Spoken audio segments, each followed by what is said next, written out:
अस्सलाम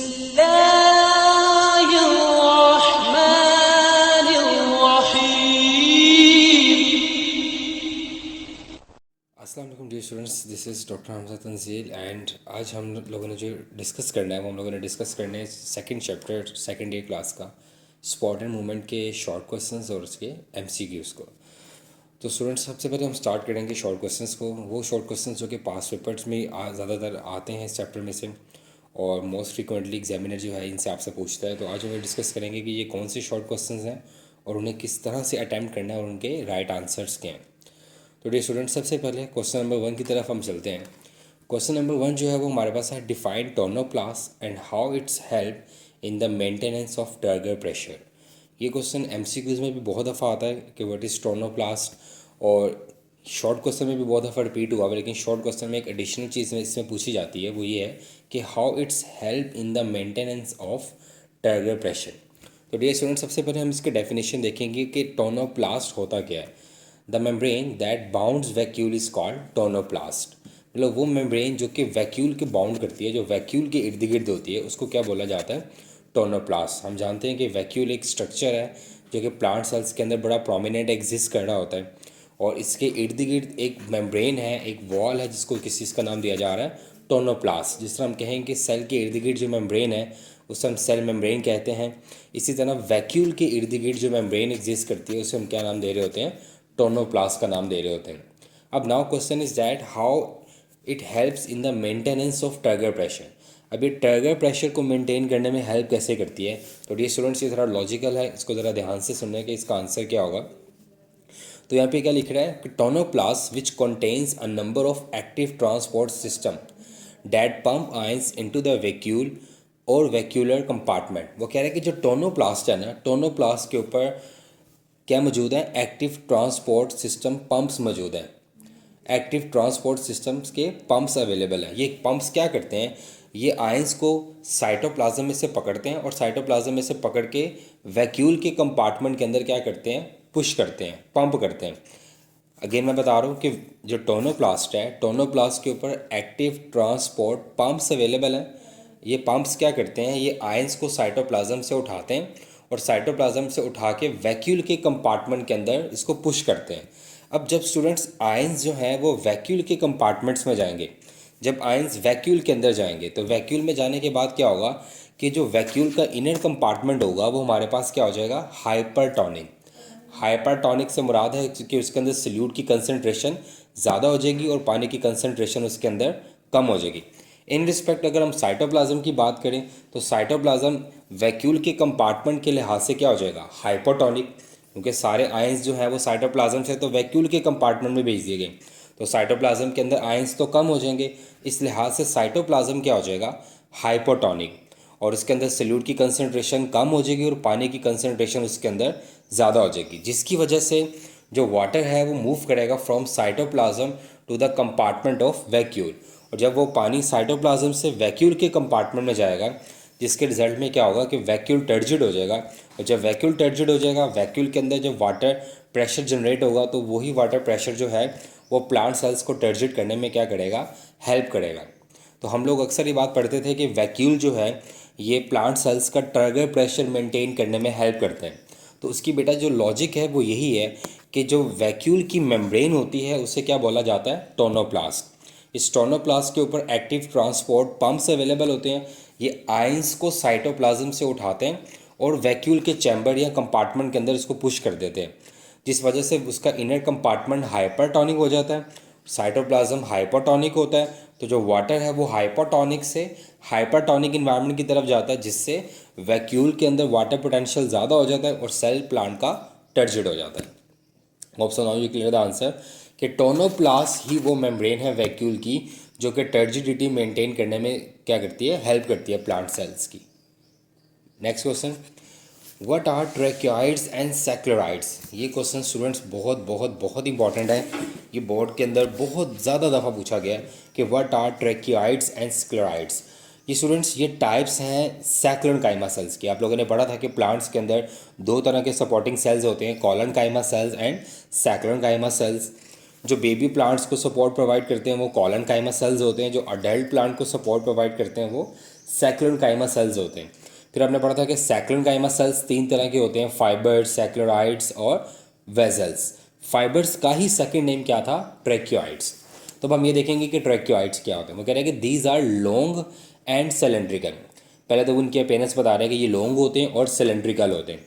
and they may exist, और ये पाए जाते हैं as solid bundles in xylem और एज बंडल कैप्स। और सेकंड बात ये क्या कह रहे हैं कि ये पाए जाते हैं किसके अंदर? जाइलम के अंदर एज अ बंडल्स और बंडल कैप्स। मतलब जो जाइलम पाइप होता है जिसका काम कंडक्शन ऑफ क्या करवाना होता है, water and it's dissolve minerals, उसके अंदर जो सैक्रोनकाइमा सेल्स की टाइप एग्जिस्ट करती है वो कौन से वाली है? ट्रैक्योइड्स है। और नीचे में लिखा हुआ है कि ट्रैक्योइड्स आर आल्सो कॉल्ड फाइबर्स, इन्हें फाइबर्स भी कहा जाता है। सेकंड, सेक्लोराइड्स, ये भी सैक्रोनकाइमा सेल्स की ही टाइप है। ये क्या होते हैं? These are shorter than fibre, मतलब ये भी लॉन्ग और सिलेंड्रिकल ही है, लेकिन ये उतने लंबे नहीं हैं जितने ट्रैक्योइड्स होते हैं। और ये कहाँ पे पाए जाते हैं? And found in seed coats and nut shells and provide protection. आपने दो चीज़ें इसमें याद रखनी है, एक इनकी अपेयरेंस कैसी है और दूसरा ये एग्जिस्ट कहाँ करते हैं। ट्रैक्योइड्स और सेक्लोराइड्स दोनों की अपेयरेंस लॉन्ग और सिलेंड्रिकल है, बस फ़र्क ये है कि सेक्लोराइड्स थोड़े से शॉर्टन होते हैं। ट्रैक्योइड्स पाए जाते हैं किसके अंदर? इन अ जाइलम एज सॉलिड बंडल्स और बंडल कैप्स। और सेक्लोराइड्स पाए जाते हैं किसके अंदर? सीड कोट्स और नट शेल्स के अंदर। सीड कोट्स में clear. Now the question number 3 is how we determine the age of woody plants और व्हाट आर एनुअल रिंग्स। मतलब ये सवाल एक ही है जो दो तरह से पूछा जाता है कि हम एक वुडी प्लांट्स की एज कैसे फाइंड कर सकते हैं या एनुअल रिंग्स किसे बोलते हैं। अब ये क्वेश्चन थोड़ा गौर से सुनना स्टूडेंट्स, ये थोड़ा लॉजिकल है। आपने देखा होगा कि जो प्लांट्स हैं वो ग्रेजुअली अपनी विड्थ को इंक्रीज़ कर रहे होते हैं, लेंथ को भी इंक्रीज़ करते हैं, लेकिन वो अपनी लेंथ के साथ साथ अपनी विड्थ को भी ग्रेजुअली क्या कर रहे होते हैं? इंक्रीज़। इसका मतलब है कि उनके अंदर जो सेल्स हैं वो कॉन्टीन्यूसली क्या कर रहे हैं? डिवाइड कर रहे हैं विड्थ वाइज, जिसकी वजह से प्लांट सेल्स की विड्थ क्या हो रही है? इंक्रीज़ हो रही है। अब हमने ये देखना है कि वो कौन से सेल्स हैं प्लांट के जो कि ग्रो करते हैं और जिससे प्लांट की विड्थ क्या होती है? इंक्रीज़। लॉजिक समझनी है। मैं कह रहा हूँ कि प्लांट लेंथ वाइज भी इंक्रीज़ करता है और विड्थ वाइज भी इंक्रीज़ करता है। अब हमने ये देखना है कि प्लांट जो विड्थ वाइज इंक्रीज़ करता है उसके अंदर किन सेल्स की एडिशन होती है। वो कह रहा है the secondary xylem causes most of the increase in stem thickness. तो मतलब सेकेंडरी जाइलम जो होती है वो मोस्टली इन्वॉल्व होती है स्टेम की क्या इंक्रीज करने में? थिकनेस। ये एमसीक्यूज भी आता है। Next, over the year of woody stem get thicker and thicker. कह रहा है हर साल जो वुडी स्टेम है वो अपनी मोटाई में ज़्यादा से ज़्यादा होती जाती है। And it's vascular cambium produce layer upon layer of secondary xylem. मतलब हम ये कह सकते हैं कि हर साल सेकेंडरी जाइलम की एक लेयर पे लेयर बनती है, हर साल एक नई सेकेंडरी जाइलम बनती है। प्राइमरी जाइलम, प्राइमरी फ्लोएम तो एग्जिस्ट कर ही होती है, लेकिन उसके बाद सेकेंडरी जाइलम होती है। तो हर साल क्या किया जाता है? एक नई सेकेंडरी जाइलम बनाई जाती है। हर साल एक नई क्या बनाई जाती है? Secondary xylem. अब ये जो सेकेंडरी जाइलम की हर साल एक लेयर बनाई जाती है ना, ये लेयर विजिबल होती है इन द फॉर्म ऑफ क्या? Ring. These layers are visible as क्या? रिंग्स। स्टूडेंट्स आपने कभी लकड़ी देखी होगी कटी हुई, जब आप लकड़ी के बैक साइड पे देखो तो आपको जिसके अंदर रिंग्स सर्कल से नज़र आते हैं। वो जो आपको रिंग्स नज़र आते हैं, वो जो सर्कल आपको नज़र आते हैं, वो एक्चुअली में किसके होते हैं? सेकेंडरी जाइलम के होते हैं, जो कि एनुअली बनती है। मतलब हर साल जो वुडी स्टेम होती है उसके अंदर सेकेंडरी जाइलम की एडिशन होती है। सेकेंडरी जाइलम की एडिशन अपीयर होती है एज क्या? Annual rings. Since one growth ring is form in 1 year, और एक रिंग जो है वो एक साल में बनती है। और अगर हम इन रिंग्स को काउंट करें तो हम इजीली डिटरमिन कर सकते हैं कि एक वुडी प्लांट की एज क्या है। तो हम सिंपल ये कह सकते हैं कि we determine the age of a woody plant by counting their annual rings. अगर आपसे पूछा जाए कि व्हाट आर एनुअल रिंग्स, तो आपने बताना है कि over the year a woody stem get thicker and thicker as its vascular cambium produce layer of secondary xylem, और these layer are visible as क्या? रिंग्स। मतलब हर साल जो है वो सेकेंडरी जाइलम जो है वो एक नई रिंग लेयर बनाती है, एक नया रिंग बनाती है। और वो जो रिंग्स हैं वो अपीयर होते हैं एज अ क्या? एनुअल रिंग्स, क्योंकि वो एक साल में बनते हैं। और जब हम उन एनुअल रिंग्स को काउंट करते हैं तो हम किसी भी वुडी प्लांट की एज को क्या कर सकते हैं? डिटरमिन। यहाँ पे एक कॉन्सेप्ट आपने याद रखना है, इबोनी का।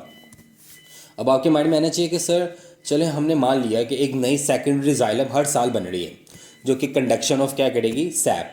तो सर जो प्राइमरी जाइलम है और जो पहले वाली जाइलम है वो कहाँ जाएंगी, जो पहले से ऑलरेडी मौजूद हैं। तो स्टूडेंट्स हमने इबॉनी में क्या पढ़ा था कि कुछ वुडी प्लांट्स ऐसे होते हैं जो कि अपने वेस्ट को डिपॉजिट करते हैं अपनी ओल्ड जाइलम के अंदर। तो मतलब वो जो ओल्ड जाइलम होती है उनके अंदर प्लांट्स यूजुअली क्या अपना स्टोर करते हैं, वेस्ट को स्टोर करते हैं, जिसकी वजह से वो सेंटर से क्या होती है, ब्लैक होती है। और इस फिनोमेना को हमने क्या नाम दिया था, इबॉनी का नाम दिया था। तो इस कॉन्सेप्ट को आपने इबॉनी से भी रिलेट करना है। नेक्स्ट क्वेश्चन नंबर 4, ये बहुत इंपॉर्टेंट है। Difference between hardwood and sapwood. Hardwood में और सैपवुड में क्या फ़र्क है। अब दोनों तो हैं वुड, मतलब ये दोनों लकड़ी के टाइप्स हैं दो, एक हार्डवुड है और एक क्या है, सैपवुड है। अब हमने देखना है कि हार्डवुड क्या होता है और सैपवुड क्या होता है। पहले हम सैपवुड की बात करते हैं, लेकिन उससे पहले आपको पता होना चाहिए कि व्हाट इज़ सैप। ये आप लोग फर्स्ट ईयर में चैप्टर नंबर 14 में पढ़ चुके हुए हो। The water and it's dissolve minerals is called SAP. पानी और पानी में जो डिजॉल्व मिनरल्स होते हैं उन्हें स्टूडेंट्स क्या कहा जाता है, सैप कहा जाता है। और सैप वुड क्या होगी, the active and conducting part of the wood. लकड़ी का वो पार्ट जो कि एक्टिव है और कंडक्टिंग है, जहाँ से वाटर और मिनरल्स ऊपर जा रहे हैं, aerial part of the plants की तरफ जा रहे हैं, उस पार्ट ऑफ द वुड को हम क्या बोल रहे होते हैं स्टूडेंट्स, सैप वुड। सैप नाम से इंडिकेट है water and it's dissolve minerals. तो वुड का वो पार्ट जहाँ से ये चीज़ें कंडक्ट हो रही होती हैं वो डेफिनेटली बात है एक्टिव भी होगा और कंडक्टिव भी होगा, therefore it is called SAP would.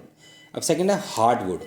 अगर हम हार्ड वुड की बात करें तो हार्ड वुड सेंट्रल एरिया होता है, जैसे हम कहते हैं हमारी चर्च के सेंटर में हार्ट होता है, तो इसीलिए उसने इसको वर्ड दिया हुआ है हार्ड वुड। ये सेंट्रल एरिया है जो कि इनएक्टिव हो जाता है और नॉन कंडक्टिंग हो जाता है। क्यों, मैंने आपको बताया अभी रीज़न, कि हर साल एक नई सेकेंडरी जाइलम की लेयर आ जाती है, जिस वजह से पुरानी लेयर्स क्या होती रहती हैं, ग्रेजुअली इनएक्टिव। तो वो जो इनएक्टिव और नॉन कंडक्टिंग वुड होती है उसको हम क्या बोल रहे होते हैं, हार्ड वुड। और अभी मैंने बताया इन द कॉन्सेप्ट ऑफ इबॉनिंग कि उसके अंदर प्लांट्स यूजुअली अपना क्या स्टोर करे होते हैं, वेस्ट या डिफरेंट काइंड ऑफ क्या, केमिकल्स। तो यहाँ पे वो लिख रहा है the hardwood accumulates variety of chemicals such as resins, oils, gums and tannins. ये क्वेश्चन बोर्ड में बहुत दफ़ा आया हुआ है कि which chemicals are usually stored in the hardwood. तो ये आपको ये चारों नाम्स आने चाहिए, resins, oil, gums and tannins. Next students question number 5 की तरफ चलते हैं। Difference between epinasty and hyponasty. ये क्वेश्चन मूवमेंट्स इन प्लांट्स में से आया हुआ है। It's a very important short question, बहुत दफ़ा रिपीट हुआ है बोर्ड के अंदर कि एपिनेस्टी क्या होता है और हाइपोनेस्टी क्या होता है। तो स्टूडेंट्स आपने ये ग्रोथ मूवमेंट्स के आगे से 3 टाइप्स होती हैं, हमने पढ़ा था एपिनेस्टी, हाइपोनेस्टी और न्यूटेशन। अब हमने यहाँ पे सवाल जो है वो एपिनेस्टी और हाइपोनेस्टी का है। तो स्टूडेंट्स आपको पता होना चाहिए कि एपी मीन क्या होता है, अपर, और हाइपो मीन क्या होता है, लोअर, बिलो, नीचे।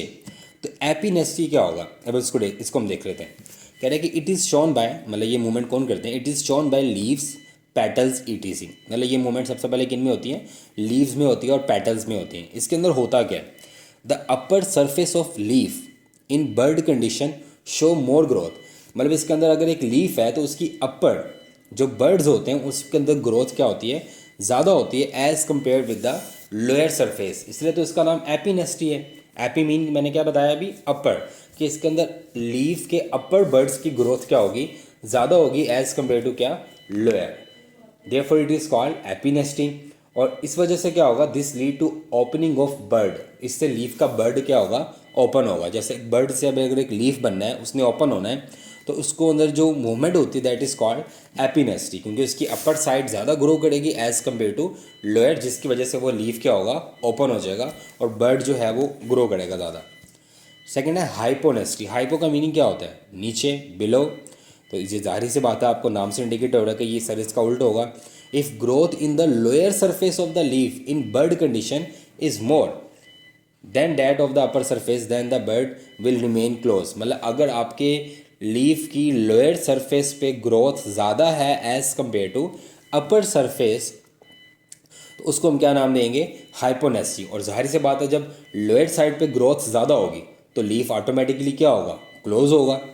अपर साइड पे होगी तो लीफ क्या होगा, ओपन होगा। तो हम ये कह सकते हैं कि एपिनेस्टी के अंदर अपर साइड पे ग्रोथ ज़्यादा, हाइपोनेस्टी के अंदर लोअर साइड पे ग्रोथ ज़्यादा। एपिनेस्टी के अंदर क्या होगा, ओपनिंग ऑफ बर्ड, और हाइपोनेस्टी के अंदर क्या होगा, close of the bud. Next question students, difference between nyctinasty and haptonasty. मतलब निक्टोनेस्टी और हेप्टोनेस्टी में क्या डिफरेंस है, ये बहुत इंपॉर्टेंट है, इसको ज़रा अपने ध्यान से देखना है। ये नास्टिक मूवमेंट्स की दो टाइप्स हैं। नास्टिक मूवमेंट हमने पढ़ा था कि ये नॉन डायरेक्शनल मूवमेंट होती हैं, इनकी कोई स्पेसिफिक डायरेक्शन नहीं होती, और उनका स्टिमुलस भी कौन सा होता है, एक्सटर्नली होता है। अब कह रहा है the nyctinasty movement are shown by the organs in response to external stimuli, ये हम जानते हैं, leading to differential growth. These are due to turgor and growth changes. मतलब वो कह रहा है कि जो निक्टोनेस्टी है ये हमारे पास क्या है, ये प्लांट्स के ऑर्गन्स की मूवमेंट होती है जो कि वो एक्सटर्नल स्टिमुलस के रिस्पॉन्स में करते हैं, और ये होती किस वजह से है, ये टर्गर और ग्रोथ चेंजेस की वजह से होती है। मतलब प्लांट्स के अंदर टर्गर प्रेशर और ग्रोथ चेंजेस की वजह से जो एक नॉन डायरेक्शनल सी मूवमेंट होती है उसको क्या बोला जाता है, निक्टोनेस्टी। क्लियर? अगेन मैं इसको रिपीट करूँ, ज़रा गौर से सुनना कि ये मूवमेंट प्लांट के ऑर्गन्स शो करते हैं, लीव, स्टेम्स, रूट्स वगैरह। क्लियर? और इसके अंदर स्टिमुलस कौन सा होता है, external. Second point. Third point, और ये होती किस वजह से है, due to turgor and growth changes. अब आगे इसकी फर्दर दो टाइप्स हैं। It may be of two types, photonasty and thermonasty. अब यहाँ पे आपने फोटो से लाइट को रिलेट नहीं करना, यहाँ पे फोटो का मीनिंग एक्चुअली में फोटो पीरियड होगा। तो जो फोटोनेस्टी होगी उसके अंदर जो प्रिंसिपल स्टिमुलस होगा वो क्या होगा, photo period. The flowers open and close due to light intensity. आपने देखा होगा कि कुछ पौधे होते हैं वो सूरज जब दिन चलता आता है तो वो खुल जाते हैं और शाम को वो बंद हो जाते हैं, इनके फ्लावर्स। तो वो एक फोटो पीरियड है, एक लाइट की इंटेंसिटी को वो जज करते हैं और ओपन और क्लोज होते हैं। थर्मोनेस्टी, थर्मो का मीनिंग हम सब जानते हैं, टेम्परेचर। तो it is due to temperature. The flowers of tulip close at night because of rapid growth in the lower side by upward and inward. तो थर्मोनेस्टी की अगर हम बात करें तो इसके अंदर स्टिमुलस क्या है, टेम्परेचर है, और फोटोनेस्टी के अंदर प्रिंसिपल स्टिमुलस क्या है, फोटो पीरियड है। अब अगला जो क्वेश्चन का पार्ट था वो था हेप्टोनेस्टी। अब बेटा थिग्मोट्रोपिज्म और हेप्टोनेस्टी को आपने आपस में मिक्स नहीं करना। थिग्मोट्रोपिज्म जो था उसके अंदर स्टिमुलस था टच का, ठीक है, लेकिन हेप्टोनेस्टी के अंदर जो स्टिमुलस है वो कॉन्टैक्ट है। तो ये फ़र्क है, थिग्मो में टच और हेप्टोनेस्टी में कॉन्टैक्ट। तो haptonastic movement occur in response to contact, not a touch. Touch में थिग्मोट्रोपिज्म है और कॉन्टैक्ट में क्या है, हेप्टोनेस्टी है। और इसकी एग्जांपल हम लोग बड़ा कॉमनली पढ़ चुके हैं, वेनस फ्लाई ट्रैप, फर्स्टियम इंसेक्टिवरस प्लांट्स के अंदर आपने देखा था कि जब भी इसके साथ कोई आके इंसेक्ट्स वगैरह कांटेक्ट में आता था तो इमीडिएटली वो अपने लॉब्स को क्लोज करके उसको ट्रैप कर लेता था। तो स्टूडेंट, निक्टोनेस्टी एंड हेप्टोनेस्टी। निक्टोनेस्टी प्लांट्स के ऑर्गन्स शो करते हैं ड्यू टू एक्सटर्नल स्टिमुलस, और इसके अंदर होता क्या है, इसके अंदर टर्गर और ग्रोथ चेंजेस होती हैं। और हेप्टोनेस्टी मूवमेंट एक ऐसी मूवमेंट है जो कि कॉन्टैक्ट की वजह से होती है। Next question number 7, difference between epicuticle and procuticle and write down its chemical composition. ये क्वेश्चन बोर्ड में बहुत दफ़ा रिपीट हुआ है मैक्सिमम टाइम कि एपिक्यूटिकल क्या होता है और प्रोक्यूटिकल क्या होता है। ये क्वेश्चन स्टूडेंट्स एक्सोस्केलेटन में से आया हुआ है। एक्सोस्केलेटन की बात करें तो वो एनिमल्स जिनके स्केलेटन उनकी बॉडी के एक्सटर्नल होता है, बाहर होता है, उन्हें हम एक्सोस्केलेटन बोलते हैं। जैसे टर्टल बड़ा कॉमन आपने देखा होगा, वो एक्सोस्केलेटन रखता है। स्नेल ये भी एक्सोस्केलेटन रखती है। अब हम एपीक्यूटिकल की बात करेंगे। अगेन वर्ड यहाँ पे एपी का आ रहा है, तो एपी मैंने बताया था मीन क्या होता है, upper. The epicuticle is the outermost layer of what, exoskeleton. ये एक्सोस्केलेटन की सबसे आउटर मोस्ट लेयर होती है।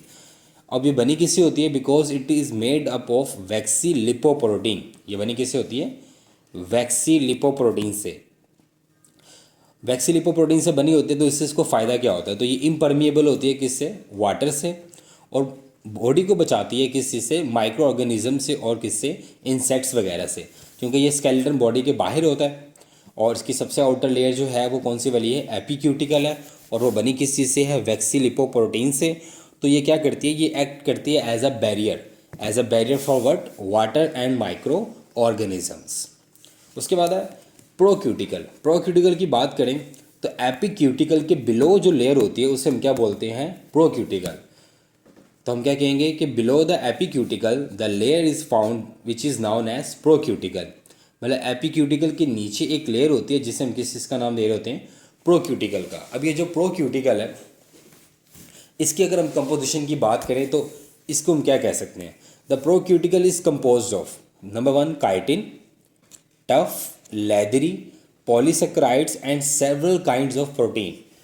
Chitin, tough, leathery, polysaccharides and several kinds of क्या, protein. and it is further hardened by secularization and sometimes by impergination with calcium carbonate।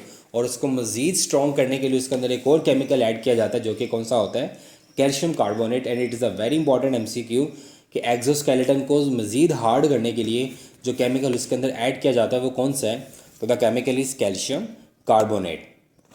Epicuticle, the most outer layer, and below the most outer layer the layer is procuticle. Epicuticle is made by waxy lipoprotein and the procuticle is made up by chitin, tough, leathery, polysaccharide and several kind of protein. Sometimes it is additional strengthened by impergination by calcium carbonate which give him strength. Next, the question number 8. What is malting and why it is called ecdysis? ये question students बहुत बहुत बहुत important है कि moulting क्या होता है और उसको ecdysis क्यों बोलते हैं। अब स्टूडेंट्स अगर आप सोचो कि जो एक्सोस्केलेटन है, मैंने बोला है कि ये बॉडी की आउटसाइड होता है, एक्सटर्नल होता है, इसने ऑलमोस्ट बॉडी को कवर किया होता है एक्सटर्नली। अगर इसने बॉडी को कवर किया होता है तो इट्स मीन कि इन एनिमल्स के पास एरिया नहीं है अपने आप को क्या करने का, ग्रो करने का। तो ये तो इनका एक डिसएडवांटेज हुआ, यहाँ पे वही डिस्कस कर रहे हैं कि exoskeleton has one disadvantage and that is animal can not grow larger. ये एनिमल्स अपना साइज इंक्रीज नहीं कर सकते क्योंकि इनकी बॉडी के ऊपर क्या होता है, एक्सोस्केलेटन होता है। अब कोई ना कोई ये हल तो निकालेंगे। The animal therefore need to shed its exoskeleton periodically and replace it with one of the larger size. तो ये क्या करते हैं, ये अपने ओल्ड एक्सोस्केलेटन को शेड करते हैं और उसको रिप्लेस करते हैं एक नए बड़े एक्सोस्केलेटन से, जिससे इनका इनर एरिया ऑफ स्पेस बढ़ जाती है, जिससे ये अपने साइज़ को भी क्या कर सकते हैं, ईजिली इंक्रीज़ करते हैं। अदरवाइज़ अगर इनका वही एक्सोस्केलेटन रहेगा तो उनको ग्रो करने के लिए स्पेस नहीं मिलेगी। जब उन्हें ग्रो करने के लिए स्पेस नहीं मिलेगी तो ये अपना साइज़ इंक्रीज़ नहीं कर सकते। तो फॉर इंक्रीज़ इन साइज़ ये क्या करते हैं, ये शेड करते हैं अपने ओल्ड एक्सोस्केलेटन को पीरियोडिकली एक स्पेसिफिक पीरियड ऑफ टाइम के बाद, एंड देन उसको रिप्लेस करते हैं एक लार्ज वन साइज़ के साथ, जिसकी वजह से इन्हें इनफ स्पेस मिल जाती है अपने साइज़ को क्या करने की, इंक्रीज़ करने की। This process is known as ecdysis और मॉल्टिंग। अब सवाल है कि why it is called ecdysis, इसे ecdysis क्यों बोला जा रहा है। तो dear students, all the changes are controlled by nervous system and the hormone ecdysone।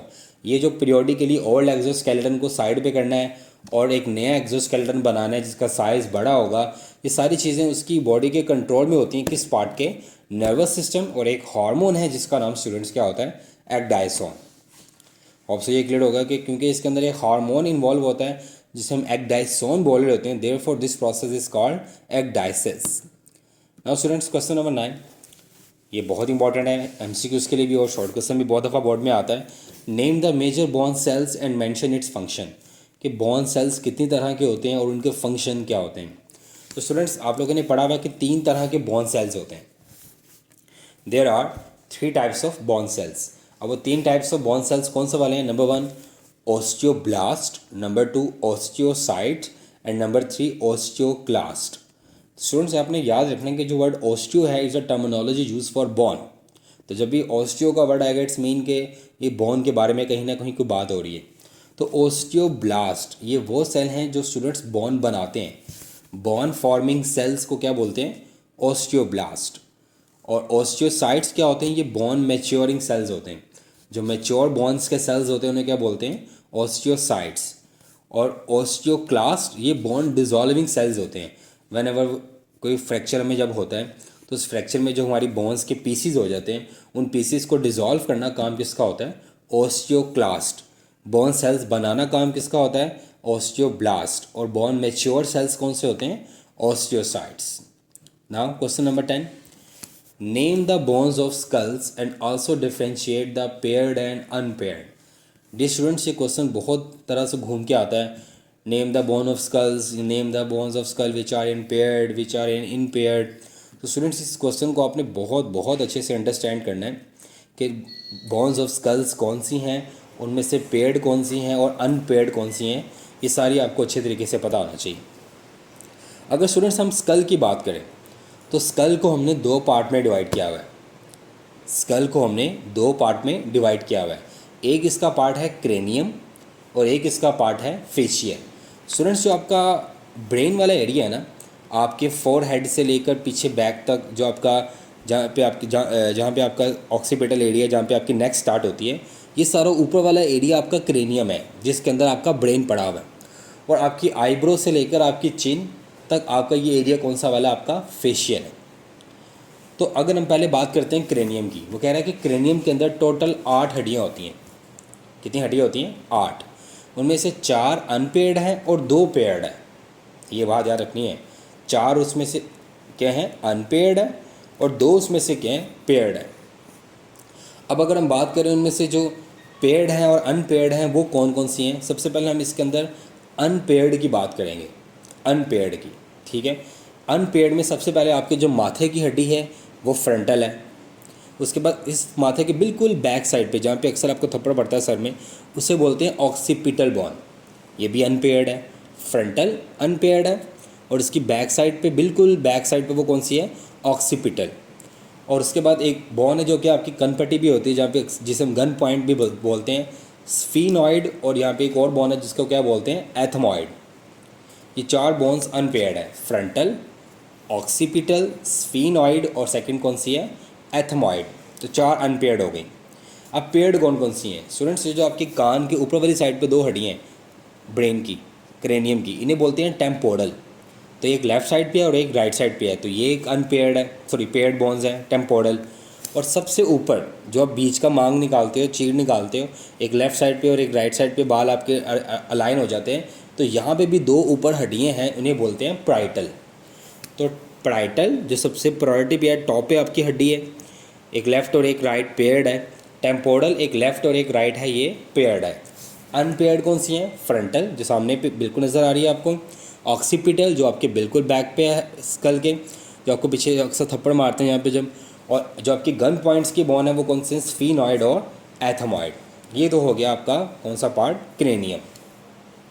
अब हम फेशियल की तरफ आते हैं, जो मैंने बताया कि आपकी आईब्रो से लेकर आपकी चिन तक होता है। फेशियल में सबसे पहले अगर हम बात करें तो इसके अंदर 6 पेयर्ड बोन है और 2 अनपेयर्ड है। 6 पेयर्ड है और 2 उसमें क्या है? अनपेयर्ड है। पहले हम पेयर्ड की बात करेंगे। पेयर्ड बोन में सबसे पहले हमारे पास आती है लैक्रिमल। कौन सी आती है? लैक्रिमल। लैक्रिमल कौन सी होती है स्टूडेंट्स? ये जो हमारे आई ऑर्बिट्स है ना, ये जो हमारे आई सॉकेट्स हैं, ये जो गोल सी हड्डी है हमारी जिसके अंदर हमारी आँख पड़ी हुई है, इसे क्या बोलते हैं? लैक्रिमल। उसके साथ ही आपको नोज़ की 2 हड्डियाँ नज़र आती हैं, लेफ़्ट साइड पे और राइट साइड पे, इसे बोलते हैं नेज़ल बोन। फिर आपका फेस पर जब साइड पे आपको देखो तो आपको एक बाउंड्री से, एक लाइन से नज़र आती है जिससे बोलते हैं ज़ाइगोमेटिक। ज़ाइगोमेटिक बोन है। उसके बाद आपकी जो चीक बोन है उसे बोलते हैं मैक्सिला, ये भी पेयर्ड है। फिर आप अगर अपना मुंह खोलो और आपको ऊपर जो तालू है आपका, यहाँ पे आपको 2 हड्डियाँ नज़र आती हैं, पैलेंटाइन बोन बोलते हैं इसको, क्योंकि पैलेट से इसको पैलेंटाइन बोन बोलते हैं। और उसके पीछे एक और पेयर्ड बोन है जिसे बोलते हैं इन्फीरियर कॉन्चे। तो पेयर्ड कौन कौन सी हुई? लैक्रिमल, नेज़ल, ज़ाइगोमेटिक, मैक्सिला, पैलेंटाइन और इन्फीरियर कॉन्ची।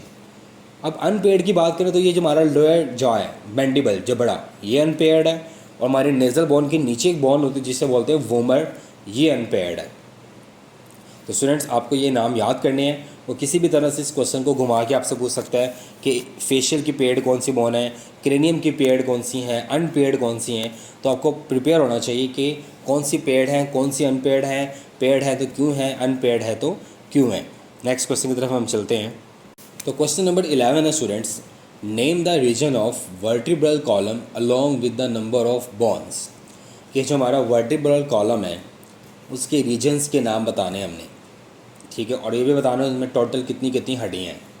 तो अगर हम बात करें अपने वर्टिब्रल कॉलम की, हमारी जो रीढ़ की हड्डी होती है, इसके अंदर टोटल 33 वर्टिब्रा होते हैं जिसे आप मोरे बोलते हो। तो वर्टिब्रल कॉलम के अंदर टोटल 33 वर्टिब्रा हैं। अब इन वर्टिब्रा को इनकी लोकेशन के अकॉर्डिंग नाम दिए गए हैं। जो वर्टिब्रा आपकी नेक रीजन में है, गर्दन वाले एरिया में, उसे बोलते हैं सर्वाइकल। जो आपकी चेस्ट के बैक साइड पे हैं उन्हें बोलते हैं थोरैसिक। जो आपकी बैली के बैक साइड पे हैं उसे बोलते हैं लंबर। और जो आपकी हिप रीजन की बैक साइड पे हैं उसे बोलते हैं पेल्विस। तो सर्वाइकल, थोरैसिक, लंबर और पेल्विस। अब हमें ये देखना है कि इनमें कितनी कितनी हड्डियाँ हैं। सर्वाइकल वर्टिब्रा की बात करें तो ये टोटल 7 होते हैं। ये बहुत इंपॉर्टेंट एमसीक्यू है, बहुत दफ़ा बोर्ड में पूछा गया है कि total number of cervical vertebra तो सर्वाइकल वर्टिब्रा टोटल कितने होते हैं स्टूडेंट्स? 7 होते हैं, और ये मौजूद होते हैं विच लाई इन द नेक रीजन। और ये किस रीजन में होते हैं स्टूडेंट्स? ये गर्दन वाले एरिया। मैंने आपको भी बताया कि सर्वाइकल जो है ये नेक रीजन के वर्टिब्रा होते हैं, और पहले जो 2 वर्टिब्रा होते हैं ये बाकी वर्टिब्रा से थोड़े डिफरेंट होते हैं, इसलिए उसने उनका नाम मेंशन किया है। एक एटलस और एक का नाम क्या है? एक्सिस।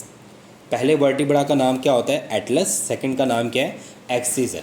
ठीक है, तो ये आपने स्टूडेंट्स नाम अच्छे से याद रखना है, ये बड़ा इंपॉर्टेंट है कि एटलस क्या होता है और एक्सिस क्या होता है। और एमडी कैट के हवाले से एक पॉइंट भी सुन लो, ये दोनों जो मिलके एक जॉइंट बनाते हैं उसको बोलते हैं पेविट जॉइंट। पेविट जॉइंट एक रेडियो अल्नर पे बनता है, और एक पेविट जॉइंट एटलो एक्सियल जॉइंट भी बनता है, जिससे हम बोलते हैं एटलस और एक्सिस के दरमियान बनता है। ये अक्सर एमडी कैट में पूछा जाता है। उसके बाद बता रहा है कि देयर आर 12 थोरेसिक वर्टिब्रा, और ये हमारे कहाँ किस जगह किस रीजन में लोकेटेड होते हैं? थोरेसिक रीजन मतलब चेस्ट रीजन में होते हैं। उसके बाद 5 इन द लंबर रीजन, ये हमारे कौन सी रीजन होता है? एब्डोमेन रीजन होता है, बैली के बैक साइड पे होते हैं ये। और 9 इन द पेल्विस रीजन। अब पेल्विस रीजन में 9 होते हैं, जिसको हमने 2 पार्ट्स में आगे डिवाइड कर दिया, सैक्रम और कॉक्सिक। सैक्रम जो है ये बहुत इंपॉर्टेंट एमसीक्यू है। सैक्रम बनता है by the fusion of anterior 5 vertebra. आगे की तरफ 5 वर्टिब्रा होते हैं, ये आपस में फ्यूज़ होते हैं, जुड़ते हैं, इनके बीच में डिस्क नहीं होती, और ये मिलके क्या बनाते हैं? सैक्रम। और अगर हम कॉक्सिक की बात करें तो ये बनता है by the fusion of 4 posterior vertebra. इनके बीच में भी डिस्क नहीं होती, लेकिन ये पोस्टीरियरली होते हैं थोड़े से, और इसी कॉक्सिक को टेल बॉन भी कहते हैं। क्या बोलते हैं इसको? टेल बॉन।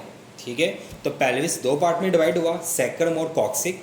जो एंटीरियरली फ्यूज्ड 5 वर्टिब्रा हैं वो सैक्रम के हैं, और जो पोस्टीरियरली 4 फ्यूज्ड वर्टिब्रा हैं वो कॉक्सिक के हैं, जिसको हम टेल बॉन भी कह रहे हैं। नेक्स्ट क्वेश्चन नंबर 12 की तरफ हम बढ़ रहे हैं, वो है difference between hinge and ball and socket joint. अब कहोगे सर ये तो क्वेश्चन हम मैट्रिक से पढ़ते आ रहे हैं, लेकिन स्टूडेंट्स यहाँ पे थोड़ा इसका एलेबोरेशन है, इन पॉइंट्स को ज़रा ध्यान से देखना है। अक्सर स्टूडेंट्स इन पॉइंट्स को मिस करते हैं, लेकिन ये बहुत इंपॉर्टेंट पॉइंट्स हैं। Difference between hinge and ball and socket joint, कि हिंज जॉइंट में और बॉल एंड सॉकेट जॉइंट में क्या फ़र्क है? ये again I am telling you कि इसको ध्यान से सुनना आपने। हिंज जॉइंट हम नाम से जानते हैं कि ऐसा जॉइंट जो कि अलाउ करेगा movements in 2 direction, back and forth, to and fro. These are at elbow and knee. हमें पता है कि ये हमारी एल्बो पे है और नी पे ऐसा होता है। अब इसमें होता क्या है, ये ज़रा इंपॉर्टेंट है, ये एंटी डेस्क में भी काफ़ी चीज़ें पूछी जाती हैं इसकी। At these joint pair of muscles are arrange in the same plane as that of joint. कह रहे हैं कि इन जॉइंट्स के ऊपर के अराउंड ऊपर नीचे जो मसल्स के पेयर होते हैं वो पैरेलल अरेंज होते हैं। कैसे अरेंज होते हैं? Parallel in a same plane. One end of each muscle the origin is fix to the immovable bone on one side of joint, and other end of the muscle the insertion is attached to the far side of the joint। कह रहे हैं कि इनके जो muscles होते हैं उसके 2 points होते हैं, ओरिजिन और इंसर्शन। हमें पता है कि जो ओरिजिन है वो हमेशा उस बोन के साथ अटैच होता है जो बोन क्या नहीं करती, मूव नहीं करती, और इंसर्शन वो पॉइंट होता है जो कि मूवेबल बोन के साथ अटैच होता है, और ये दोनों पॉइंट्स दूर दूर होते हैं। ओरिजिन अलग होता है, इंसर्शन पॉइंट अलग होता है, और सेकेंड ये एक ही प्लेन में अरेंज होते हैं, ये याद रखना आपने। अब हम बॉल एंड सॉकेट जॉइंट की बात करते हैं। ये भी हम बड़ा जानते हैं कॉन्सेप्ट कि बॉल एंड सॉकेट जॉइंट क्या होता है। ये ऐसा जॉइंट होता है जो कि सेवरल डायरेक्शंस के अंदर मूवमेंट कर सकता है, आगे पीछे दाएं बाएं ऊपर नीचे। जो सेवरल डायरेक्शंस की मूवमेंट है वो कौन करते हैं? बॉल एंड सॉकेट जॉइंट करते हैं। अब ये ध्यान से देखना है वो क्या कह रहा है। ये एग्जाम्पल्स के अगर हम देख लें, शोल्डर जॉइंट और हमारा जो पेल्विक गर्डल है, ये एक्चुअली में कौन से हैं? ये हमारा बॉल एंड सॉकेट जॉइंट है। वो कह रहा है कि सच जॉइंट्स या जो जॉइंट्स होते हैं have at least 2 pairs of muscles present perpendicular to each other. Difference clear हुआ? हिंज जॉइंट के अंदर जो मसल्स हैं वो एक ही प्लेन में अरेंज है, जबकि बॉल एंड सॉकेट में जो जॉइंट्स के मसल्स होते हैं वो परपेंडिकुलर टू ईच अदर होते हैं। दे प्रोवाइड मैक्सिमम फ्लेक्सिबिलिटी, जिसकी वजह से वो सेवरल डायरेक्शंस के अंदर क्या कर पाता है? मूव कर पाता है। अगर वो सेवरल डायरेक्शंस के अंदर मूव करना है तो उसके ऊपर जो मसल्स की अरेंजमेंट होगी वो परपेंडिकुलर टू ईच अदर होगी। क्लियर? और ये दोनों किसकी टाइप्स हैं? ये दोनों साइनोवियल जॉइंट्स की टाइप हैं। साइनोवियल जॉइंट्स ऐसे जॉइंट्स होते हैं जिनकी जॉइंट कैविटी में साइनोवियल फ्लूइड होता है, और उसको फिर कवर किया जाता है एक कैप्सूल से, जिसको क्या बोलते हैं? फाइब्रस कैप्सूल का नाम दे रहे होते हैं। स्टूडेंट्स क्वेश्चन नंबर 13 की अगर हम बात करें कि क्वेश्चन नंबर 13 क्या है, ये एक डिसऑर्डर है और ये बहुत बहुत इंपॉर्टेंट डिसऑर्डर है, इसको हमने ज़रा ध्यान से देखना है। What is cleft palate, cleft palate क्या होता है एंड एस्पायरेशन नमूनिया। क्लेफ्ट पैलेट और एस्पायरेशन नमूनिया क्या होता है, इसको हमने ज़रा ध्यान से देखना है।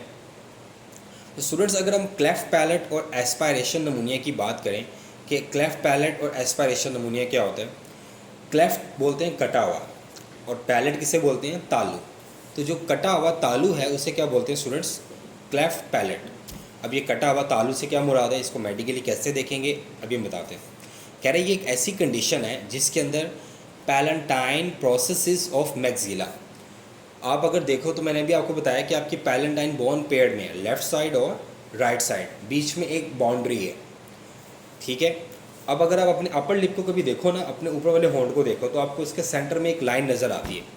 ये सेंट्रल लाइन एक्चुअली में ये समझ लो कि इस अगर ये लाइन अंदर तक जाती जाए तो इसके बीच में एक साइड पे पैलेटाइन बोन राइट साइड की और एक तरफ पे पैलेटाइन बोन लेफ्ट साइड की, और उसके ऊपर कौन सी बोन है, मैक्सिल है।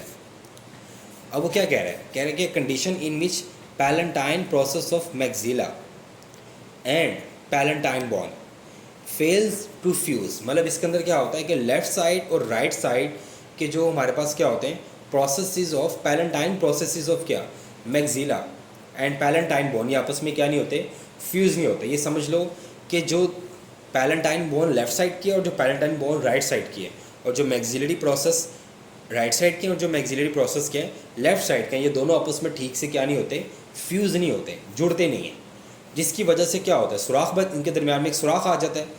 आपका इस बच्चे का ऊपर वाला होंठ कटा हुआ होगा, एक सुराख सा बीच में होगा।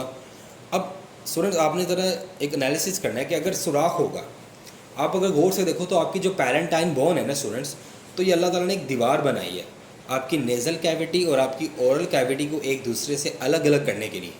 आपकी नेज़ल कैविटी और आपकी ओरल कैविटी के बीच में एक जो दीवार है वो पैलेंटाइन बोन ही है। अब अगर इसके दरमियान में ओपनिंग आ गई, मतलब ये सही से जुड़ी नहीं है, तो इसका मतलब है कि आपकी नेज़ल कैविटी और आपकी ओरल कैविटी तो एक दूसरे के साथ इंटरफेयर कर जाएंगी।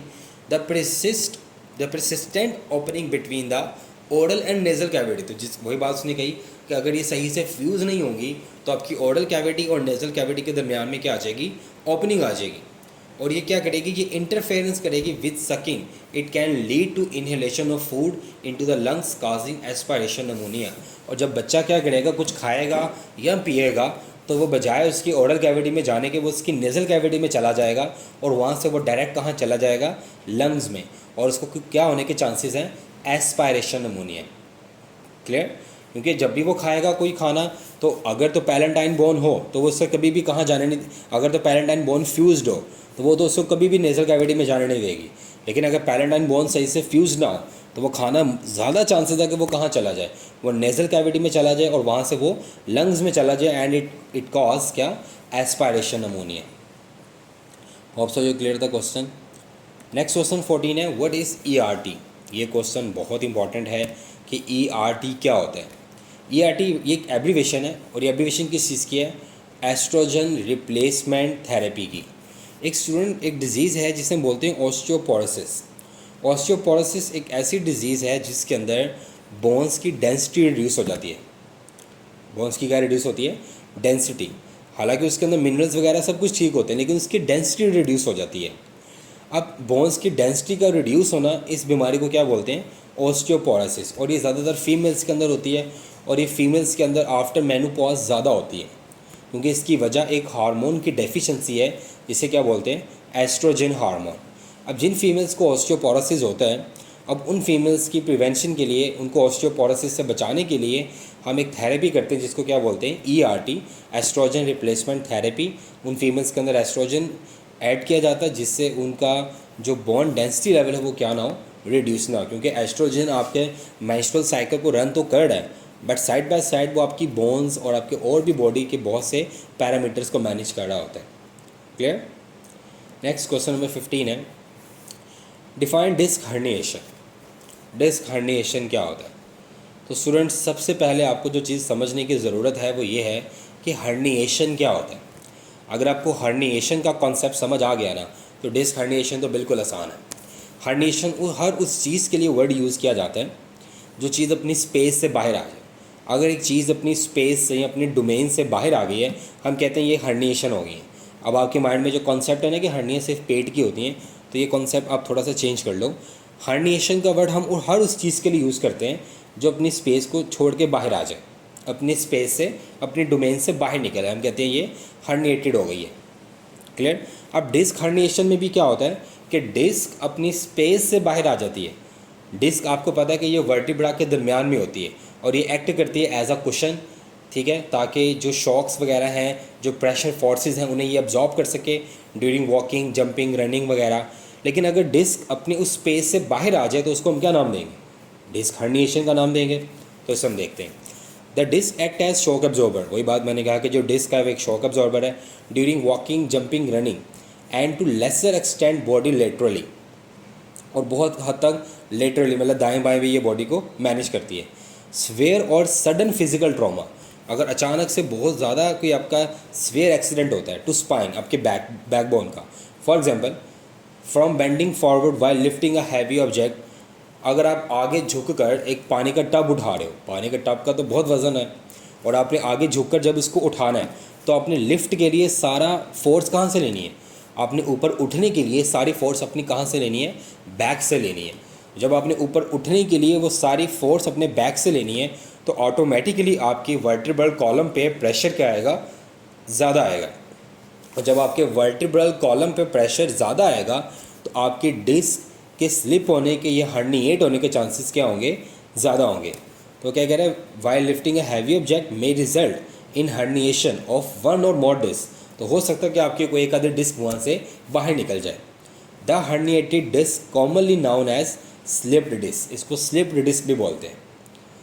जाहिर सी बात है, जब आप आगे झुक कर कोई हैवी ऑब्जेक्ट उठा रहे हो तो आपने क्या करना है? जब आपने आगे झुक के कोई हैवी ऑब्जेक्ट उठाना है तो आपने सीधा खड़े होने के लिए सारा जो फोर्स है वो कहाँ से लेनी है? वो तो आपने अपनी बैक बोन से लेनी है, अपने बैक के मसल से लेनी है।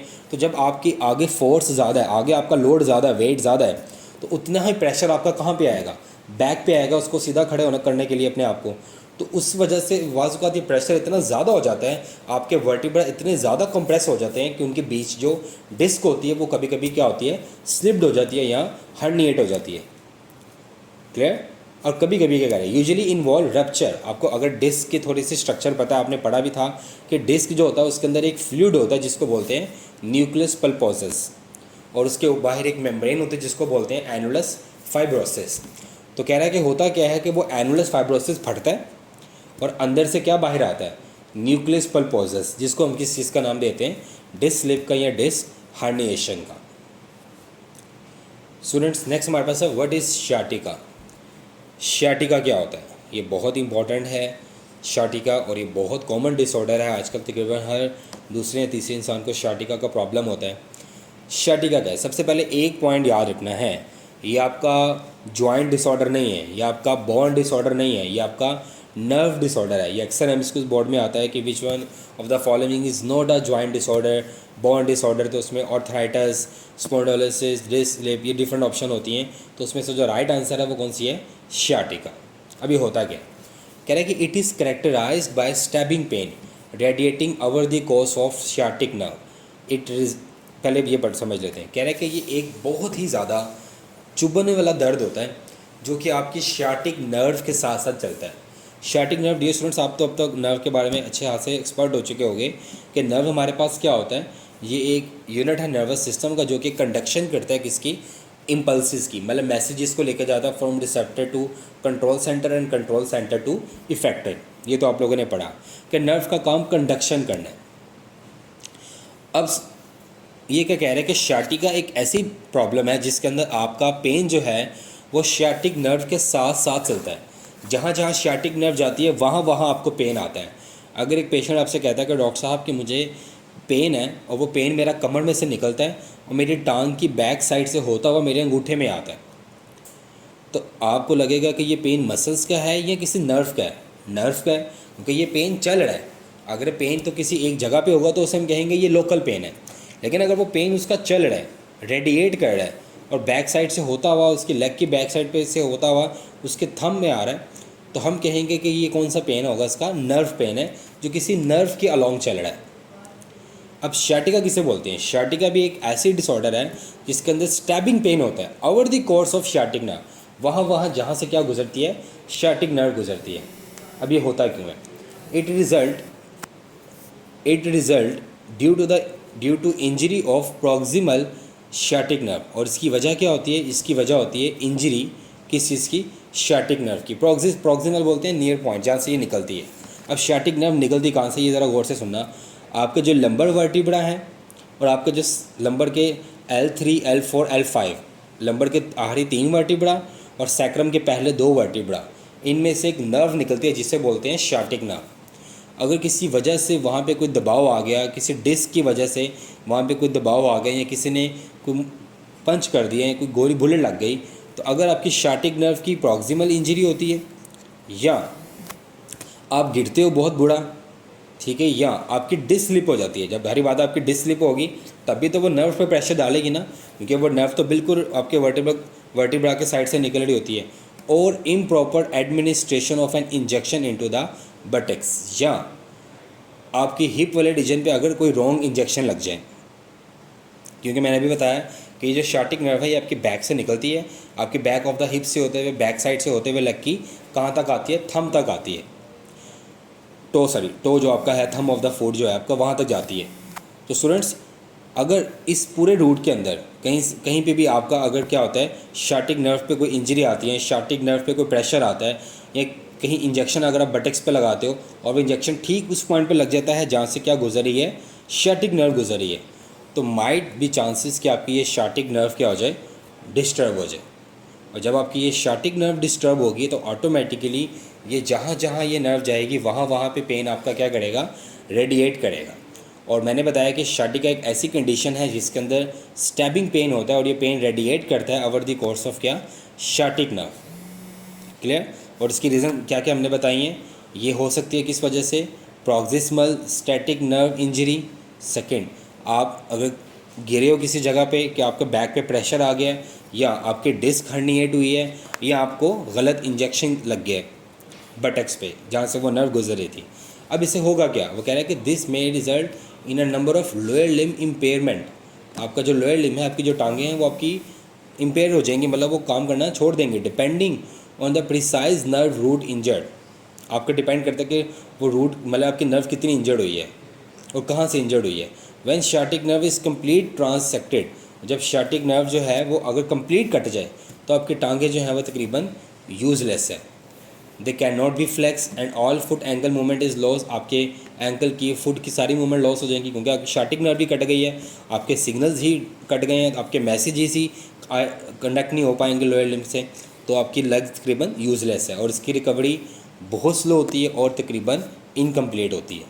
तो स्टूडेंट, आपने जो शार्टिका में याद रखना है वो ये याद रखना है कि ये एक पेन है जो कि स्टैबिंग पेन, ये वर्ड लाजमी मेंशन करना है कि ये स्टैबिंग पेन होती है जो रेडिएट करती है ओवर द कोर्स ऑफ क्या? शार्टिक नर्व। और इसकी वजह क्या होती है? इसकी वजह इंजरी हो सकती है, प्रॉक्सिमल इंजरी हो सकती है शार्टिक नर्व की। तो स्टूडेंट्स, होप सो आपको शार्टिका क्लियर हो गया होगा। शार्टिका क्या है? या एक स्टैबिंग पेन है जो रेडिएट करती है over the course of sciatic nerve. Next, difference between open and close reduction. ये रिपेयर ऑफ ब्रोकन बोन में से आया हुआ है कि क्लोज और ओपन रिडक्शन का क्या मतलब है। ये स्टूडेंट, जब भी बोन फ्रैक्चर होती है तो हम क्या करते हैं? हम उस बोन को क्या करते हैं? पहले रीअलाइन करते हैं, उसको उसकी पोजीशन में लाते हैं और उसके बाद उसकी रिडक्शन कर देते हैं। अब रिडक्शन हम 2 तरह से करते हैं, या तो हम क्लोज रिडक्शन करते हैं या हम ओपन रिडक्शन करते हैं। क्लोज रिडक्शन में क्या होता है कि सिंपल बोन को रीअलाइन करके उसको उसकी जगह पे वापस लाकर हम उसको बांध देते हैं, हम इसे कॉक्स्ड कर देते हैं, ठीक है, और ये किसी मतलब उसके ऊपर पट्टी वगैरह कर देते हैं, बैंडेज वगैरह कर देते हैं टाइटली, ताकि वो हड्डी वहीं पे आपस में जुड़ जाए। उसको रीअलाइन करने के बाद हम उसको ओपन नहीं करते, उस अफेक्टेड एरिया को हम ऊपर से ही अपनी एक्सपर्टीज़ यूज़ करके उस बोन को वापस उसकी प्लेस पे लाकर हम उसको क्या कर देते हैं? वहाँ पे कॉक्स्ड मतलब टाइटली पैक्ड कर देते हैं। नेक्स्ट जो हमारे पास है वो ओपन रिडक्शन है। ओपन रिडक्शन में क्या होता है कि हम सर्जरी करते हैं, हम उस अफेक्टेड एरिया को खोलते हैं और बोन्स को प्रॉपर तरीके से जोड़ते हैं, उनको पिन्स और वायर्स लगा के आपस में फ्यूज़ कर देते हैं और फिर ऊपर स्टिचेस लगा के उसको टाई कर देते हैं ताकि बोन सही तरीके से अपनी जगह पर जुड़ सके। तो ओपन रिडक्शन इज़ बेस्ट, क्योंकि हमें इसके अंदर प्रॉपरली पता होता है कि हमने हड्डी को ठीक तरीके से जोड़ा है। और क्लोज रिडक्शन के अंदर चांसेस हैं कि वो हड्डी थोड़ी सी गलत जुड़ी हो, जिससे आपकी बोन के अलाइनमेंट तो डिफरेंट हो सकती है, और लेकिन साथ ही साथ आपकी मसल मूवमेंट में भी काफ़ी ज़्यादा क्या आता है, असर आता है स्टूडेंट्स। नेक्स्ट क्वेश्चन नंबर 18 है, discuss the characteristics of smooth and cardiac muscles. ये क्वेश्चन बोर्ड में बहुत दफ़ा अक्सर आता है कि कार्डियक मसल्स और स्मूथ मसल्स की करेक्टरिस्टिक्स को डिस्कस करें, तो आपको इनको ध्यान से देखना है। पहले हम स्मूथ मसल्स की करेक्टरिस्टिक्स को डिस्कस करते हैं स्टूडेंट। स्मूथ मसल्स क्या होते हैं? वो कह रहे हैं कि ये अर्लीस्ट मसल्स हैं जो कि इवॉल्व हुए थे। मतलब क्या कहा जाता है कि एनिमल्स किंगडम में सबसे पहले जो मसल्स डेवलप हुए थे वो कौन से हुए थे? स्मूथ मसल्स ही हुए थे। ये बड़ा इंपॉर्टेंट एमडी कैट का पॉइंट है। नेक्स्ट, स्मूथ मसल्स क्या होते हैं? ये लॉन्ग होते हैं, इनकी शेप लॉन्ग होती है, स्पिंडल होते हैं, और each containing with a single nucleus, और हर एक फाइबर के अंदर एक ही न्यूक्लियस होता है। इट हैज़ नो स्टायरेशन, इनके अंदर अल्टरनेट लाइट और डार्क बैंड नहीं होते, इनके अंदर स्टायरेशंस नहीं होती। It is not under the voluntary control, और ये हमारे कॉन्शियस कंट्रोल के अंदर भी नहीं है। हमारी स्टमक की जो चर्निंग मूवमेंट है ये हमारे कंट्रोल में नहीं है। हमारे जो ब्लैडर वगैरह की मूवमेंट्स हैं जो इंटरनली, वो हमारे कंट्रोल में नहीं है। Next, we describe smooth muscle tissue most precisely. अब इसको एक की वर्ड में वो डिस्क्राइब करने लगा। विजरल्स, मतलब ये बॉडी ऑर्गन्स के मसल्स होते हैं। नॉन स्टायरेटेड, इनमें अल्टरनेट लाइट और डार्क बैंड नहीं होता। एंड इनवॉलंटरी, और ये हमारे कॉन्शियस कंट्रोल के अंदर नहीं है। ये तीन फीचर अगर आपको किसी मसल में मिलेंगे तो आप उससे कहोगे कि ये कौन से मसल हैं? स्मूथ मसल्स हैं। और ये कहाँ कहाँ पाए जाते हैं? आपके ब्लड वेजल्स के अंदर, डाइजेस्टिव ट्रैक के अंदर, और डिफरेंट ऑर्गन्स के अंदर। कार्डिक मसल्स की बात करें, एज नेम इंडिकेटेड, ये मसल्स ऑफ क्या होते हैं? हार्ट, और ये they constitute most of the heart walls, और ये ज़्यादातर हार्ट की वॉल्स के अंदर होते हैं, आउटर, मिडल और इनर। और ये हार्ट के मसल्स को बनाते हैं, और is compose of chain of a single cell each with its own nucleus. इसके हर एक फाइबर के अंदर अपना अपना क्या होता है? एक न्यूक्लियस होता है। The chain of cells are organize into fibre that are branch and interconnected, और इसका हर फाइबर दूसरे फाइबर के साथ क्या होता है? कनेक्ट होता है, जुड़ा होता है। और ये जो जुड़ा होता है, ये आपने फर्स्ट में पढ़ा था, ये किसके थ्रू जुड़ा होता है? इंटरकलेटेड डिस्क के साथ। इसके कीवर्ड आपने याद रखना है। इसका कीवर्ड क्या होता है? कार्डियक, एक तो ये हार्ट में होते हैं। स्टायरेटेड, इनके अंदर अल्टरनेट लाइट और डार्क बैंड होता है। एंड इनवॉलंटरी, और ये भी हमारे कॉन्शियस कंट्रोल के अंदर नहीं है। विजरल, नॉन स्टायरेटेड एंड इनवॉलंटरी, वो स्मूथ हैं। कार्डियक, स्टायरेटेड एंड इनवॉलंटरी, वो कौन से हैं? कार्डियक है। ऑल्सो ये clear?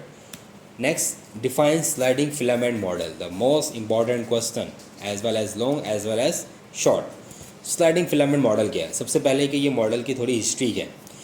Hexley and A.F. Hexley and their colleagues suggested a hypothesis in 1954 to explain all events in muscles contraction. ये दो साइंटिस्ट थे, इन्होंने सोचा कि हम एक्सप्लेन करें कि मसल्स की कॉन्ट्रैक्शन कैसे होती है, उसके दौरान कौन कौन से फिनोमिनाज होते हैं। और ये जो मसल्स की कॉन्ट्रैक्शन के दौरान इवेंट्स को इन्होंने एक मॉडल में पेश किया। उस मॉडल का नाम क्या होता है? Sliding filament model of muscle contraction. मतलब ये जो मॉडल है ये मसल्स की कॉन्ट्रैक्शन को डिस्क्राइब करता है। अब इस मॉडल में बताया उन्होंने क्या है? उन्होंने कहा कि जब एक मसल कॉन्ट्रैक्ट करता है तो जी लाइन्स जो हैं वो क्लोज आती हैं, आई बैंड शॉर्टन होता है, और एच जोन डिसअपेयर होता है। अगर हम स्केलेटल मसल्स की एनाटमी की तरफ जाएं तो हमने पढ़ा था कि ये स्टायरेटेड होता है, इसके अंदर लाइट बैंड होते हैं, डार्क बैंड होते हैं, ए बैंड, आई बैंड, इसके अंदर लाइन होती है, एम लाइन, जी लाइन, इसके अंदर एच जोन होता है। तो वो कह रहे हैं कि जब एक मसल कॉन्ट्रैक्ट करता है तो जी लाइन्स क्या होती हैं? Close together. आई बैंड क्या होता है? शॉर्टन होता है। और एच जोन क्या होता है? डिसअपेयर। और ये मॉडल डिस्क्राइब करता है कि इस चीज़ को, मसल्स की कॉन्ट्रैक्शन को। स्टूडेंट नेक्स्ट है, what is rigor mortis? Rigor mortis क्या होता है? अगर हम रिगर मोर्टिस की बात करें तो रिगर मोर्टिस को आम लफ्ज़ों में कहते हैं लाश का अकड़ जाना। लाश का अकड़ जाना, इसका मतलब क्या है? इसका मतलब ये है कि स्टूडेंट, जब आपको पता है कि जब आपका मसल्स कॉन्ट्रैक्ट करता है तो आपका एक्टिन और मायोसिन का आपस में एक ब्रिज बनता है जिसे बोलते हैं क्रॉस ब्रिज। और उस मसल को कॉन्ट्रैक्ट से रिलैक्स फॉर्म में लाने के लिए हमें इस क्रॉस ब्रिज को ब्रेक करना पड़ता है। और इस क्रॉस ब्रिज को ब्रेक करने के लिए हमें क्या चाहिए होती हैं? एटीपी। या पढ़ चुके हो कि एक्टिन और मायोसिन के मसल्स जब एक दूसरे के, एक्टिन और मायोसिन मायोफिलामेंट जब आपस में क्या बनाते हैं? क्रॉस ब्रिज बनाते हैं। उस क्रॉस ब्रिज को ब्रेक करने के लिए हमें क्या चाहिए होती है? एटीपी, वरना उसके बगैर मसल हमारे रिलैक्स फॉर्म के अंदर नहीं आ सकता। अगर एक पर्सन की डेथ हुई है और उसका कोई मसल कॉन्ट्रैक्ट फॉर्म में था और उसकी डेथ को 2 से 3 घंटे गुजर गए, अब अगर हमें उस मसल को रिलैक्स फॉर्म में लाना है तो हमें उसकी बॉडी में से क्या रिक्वायर्ड होंगी? एटीपी। लेकिन उस पर्सन की तो डेथ हो गई हुई है, उसकी सारी एटीपी ख़त्म हो चुकी हुई हैं, तो उसका मसल कॉन्ट्रैक्ट फॉर्म में ही रहेगा, रिलैक्स फॉर्म के अंदर नहीं आएगा। आपने देखा होगा जब किसी की डेथ होती है हम उसकी आइज़ क्लोज करते हैं, उसके हाथ सीधे करते हैं, पाँव सीधे करते हैं, अंगूठे बांध देते हैं, क्योंकि हमें पता है कि अगर उसका कोई मसल कॉन्ट्रैक्टेड फॉर्म में रहा तो वो कॉन्ट्रैक्ट ही रहेगा, वो रिलैक्स नहीं होगा, क्योंकि उसकी बॉडी के अंदर एटीपी नहीं होंगी उसको रिलैक्स फॉर्म में लाने के लिए। तो यहाँ पे यही बात करें कि after death the amount of ATP in body false. Death के बाद आपकी बॉडी में से एटीपी खत्म हो जाती है, क्योंकि एरोबिक रेस्पिरेशन नहीं हो रही होती। During these circumstances the bridge can not be broken. वो जो क्रॉस ब्रिज होता है एक्टिनोमाइसिन का, वो ब्रेक नहीं होता, and this so remain firmly bound, और वो टाइटली बाउंड ही रहता है। This result in the body became stiff and condition is called rigor mortis, मतलब लाश का अकड़ जाना। Next, what is all or none response. All or none response का मतलब क्या है? The contraction of each muscle fibre is based on all or none principle. कह रहे हैं कि जो हमारे मसल्स की कॉन्ट्रैक्शन है ना, वो डिपेंड करती है ऑल और नन प्रिंसिपल के ऊपर। मतलब हमने पढ़ा था कि जो मसल बंडल है ये बना होता है मसल फाइबर से, जिन्हें मसल सेल्स भी कहते हैं। तो कह रहे हैं कि जब एक मसल कॉन्ट्रैक्ट करता है तो उसके सारे के सारे फाइबर्स साइमल्टेनियसली कॉन्ट्रैक्ट करते हैं, और जब एक मसल रिलैक्स करता है तो उसके सारे फाइबर्स साइमल्टेनियसली क्या करते हैं? रिलैक्स। ऐसा नहीं होता कि एक फाइबर ने कॉन्ट्रैक्ट करना और बाकियों ने नहीं करना, और एक ने रिलैक्स करना है तो बाकियों ने नहीं करना। तो ये जो सारे फाइबर्स का एक ही साथ कॉन्ट्रैक्ट करना और एक ही साथ रिलैक्स करने का फिनोमेना है, इसे हम क्या बोलते हैं? All or none response. और किसी भी मसल्स की कॉन्ट्रैक्शन की स्ट्रेंथ हम कैसे इंडिकेट कर सकते हैं? हम ये देखेंगे कि उसके अंदर नंबर ऑफ़ फाइबर्स कितने हैं। अगर एक मसल के अंदर नंबर ऑफ़ फाइबर्स ज़्यादा है तो उसकी ऑटोमेटिकली उसकी जो कॉन्ट्रैक्शन की स्ट्रेंथ है वो भी क्या होगी? ज़्यादा होगी। अगर एक मसल शॉर्ट है, स्मॉल मसल है, उसके अंदर नंबर ऑफ़ फाइबर्स लिमिटेड है, तो ऑटोमेटिकली उसकी जो स्ट्रेंथ ऑफ कॉन्ट्रैक्शन है वो भी क्या होगी? कम। Next, question number 22। ये most important repeated question of this chapter. बहुत दफ़ा बोर्ड में ये क्वेश्चन रिपीट हुआ है स्टूडेंट्स, इसको बहुत ध्यान से आप लोग देखिएगा। Difference between tetani and tetanus. Tetani और टेटनस में क्या फ़र्क है? ये दोनों अलग अलग कंडीशंस हैं, लेकिन आपने को बड़ा गौर से सुनना है, समझना है, फिर आपने बोर्ड के अंदर इसको अटैम्प्ट करना है। टेटनी और टेटनस क्या होता है पहले हम इसको देखते हैं। पहले हम टेटनी को देख लेते हैं। टेटनी की बात करें तो ये एक डिज़ीज़ है जो कब होती है? जब लो कैल्शियम लेवल होता है ब्लड के अंदर। ये वर्ड मैंने बोला है ब्लड, इस पर मैंने जोर भी दिया है। अगर आपके ब्लड के अंदर कैल्शियम का लेवल कम होता है तो ये जो कंडीशन है, ये जो डिज़ीज़ है, इसे क्या बोला जाता है स्टूडेंट्स? टेटनी। क्लियर? अगर आपका यही कैल्शियम लेवल आपकी बोन्स में कम है तो इस बीमारी को आपने क्या बोला था? रिकेट्स। बोन्स के अंदर कैल्शियम या विटामिन डी की डेफिशिएंसी कॉज रिकेट्स और ऑस्टियोमैल्शिया। बट यही कैल्शियम लेवल अगर आपका ब्लड में रिड्यूस होता है तो that is called tetani. Clear? अब इससे होता क्या है? वो कह रहा है कि it increase the excitability of neurons and result in the loss of sensation. कह रहे हैं कि इसकी वजह से क्या होता है कि नर्व्स के कंडक्शन बढ़ जाती हैं और उनकी सेंसेशन लॉस हो जाती हैं हमारी। मसल ट्विचेस, मसल आपके ट्विच होना शुरू होता है क्योंकि कैल्शियम ही नहीं है। एंड कन्वर्जन अगर आप कॉन्ट्रैक्ट करवाना भी चाहते हो लेकिन कॉन्ट्रैक्ट नहीं हो पा रहा, क्योंकि आपको पता है कि कैल्शियम ट्रोपोनिन से बाइंड होगा तभी तो क्रॉस ब्रिज बनेगा। If untreated the system progress of spasm of larynx, respiratory paralysis and ultimately death. अगर आप इस low level of calcium of blood को पूरा नहीं करते तो अल्टीमेटली आपके रिस्पायरेटरी मसल्स इसकी गिरफ्त में आ जाएंगे।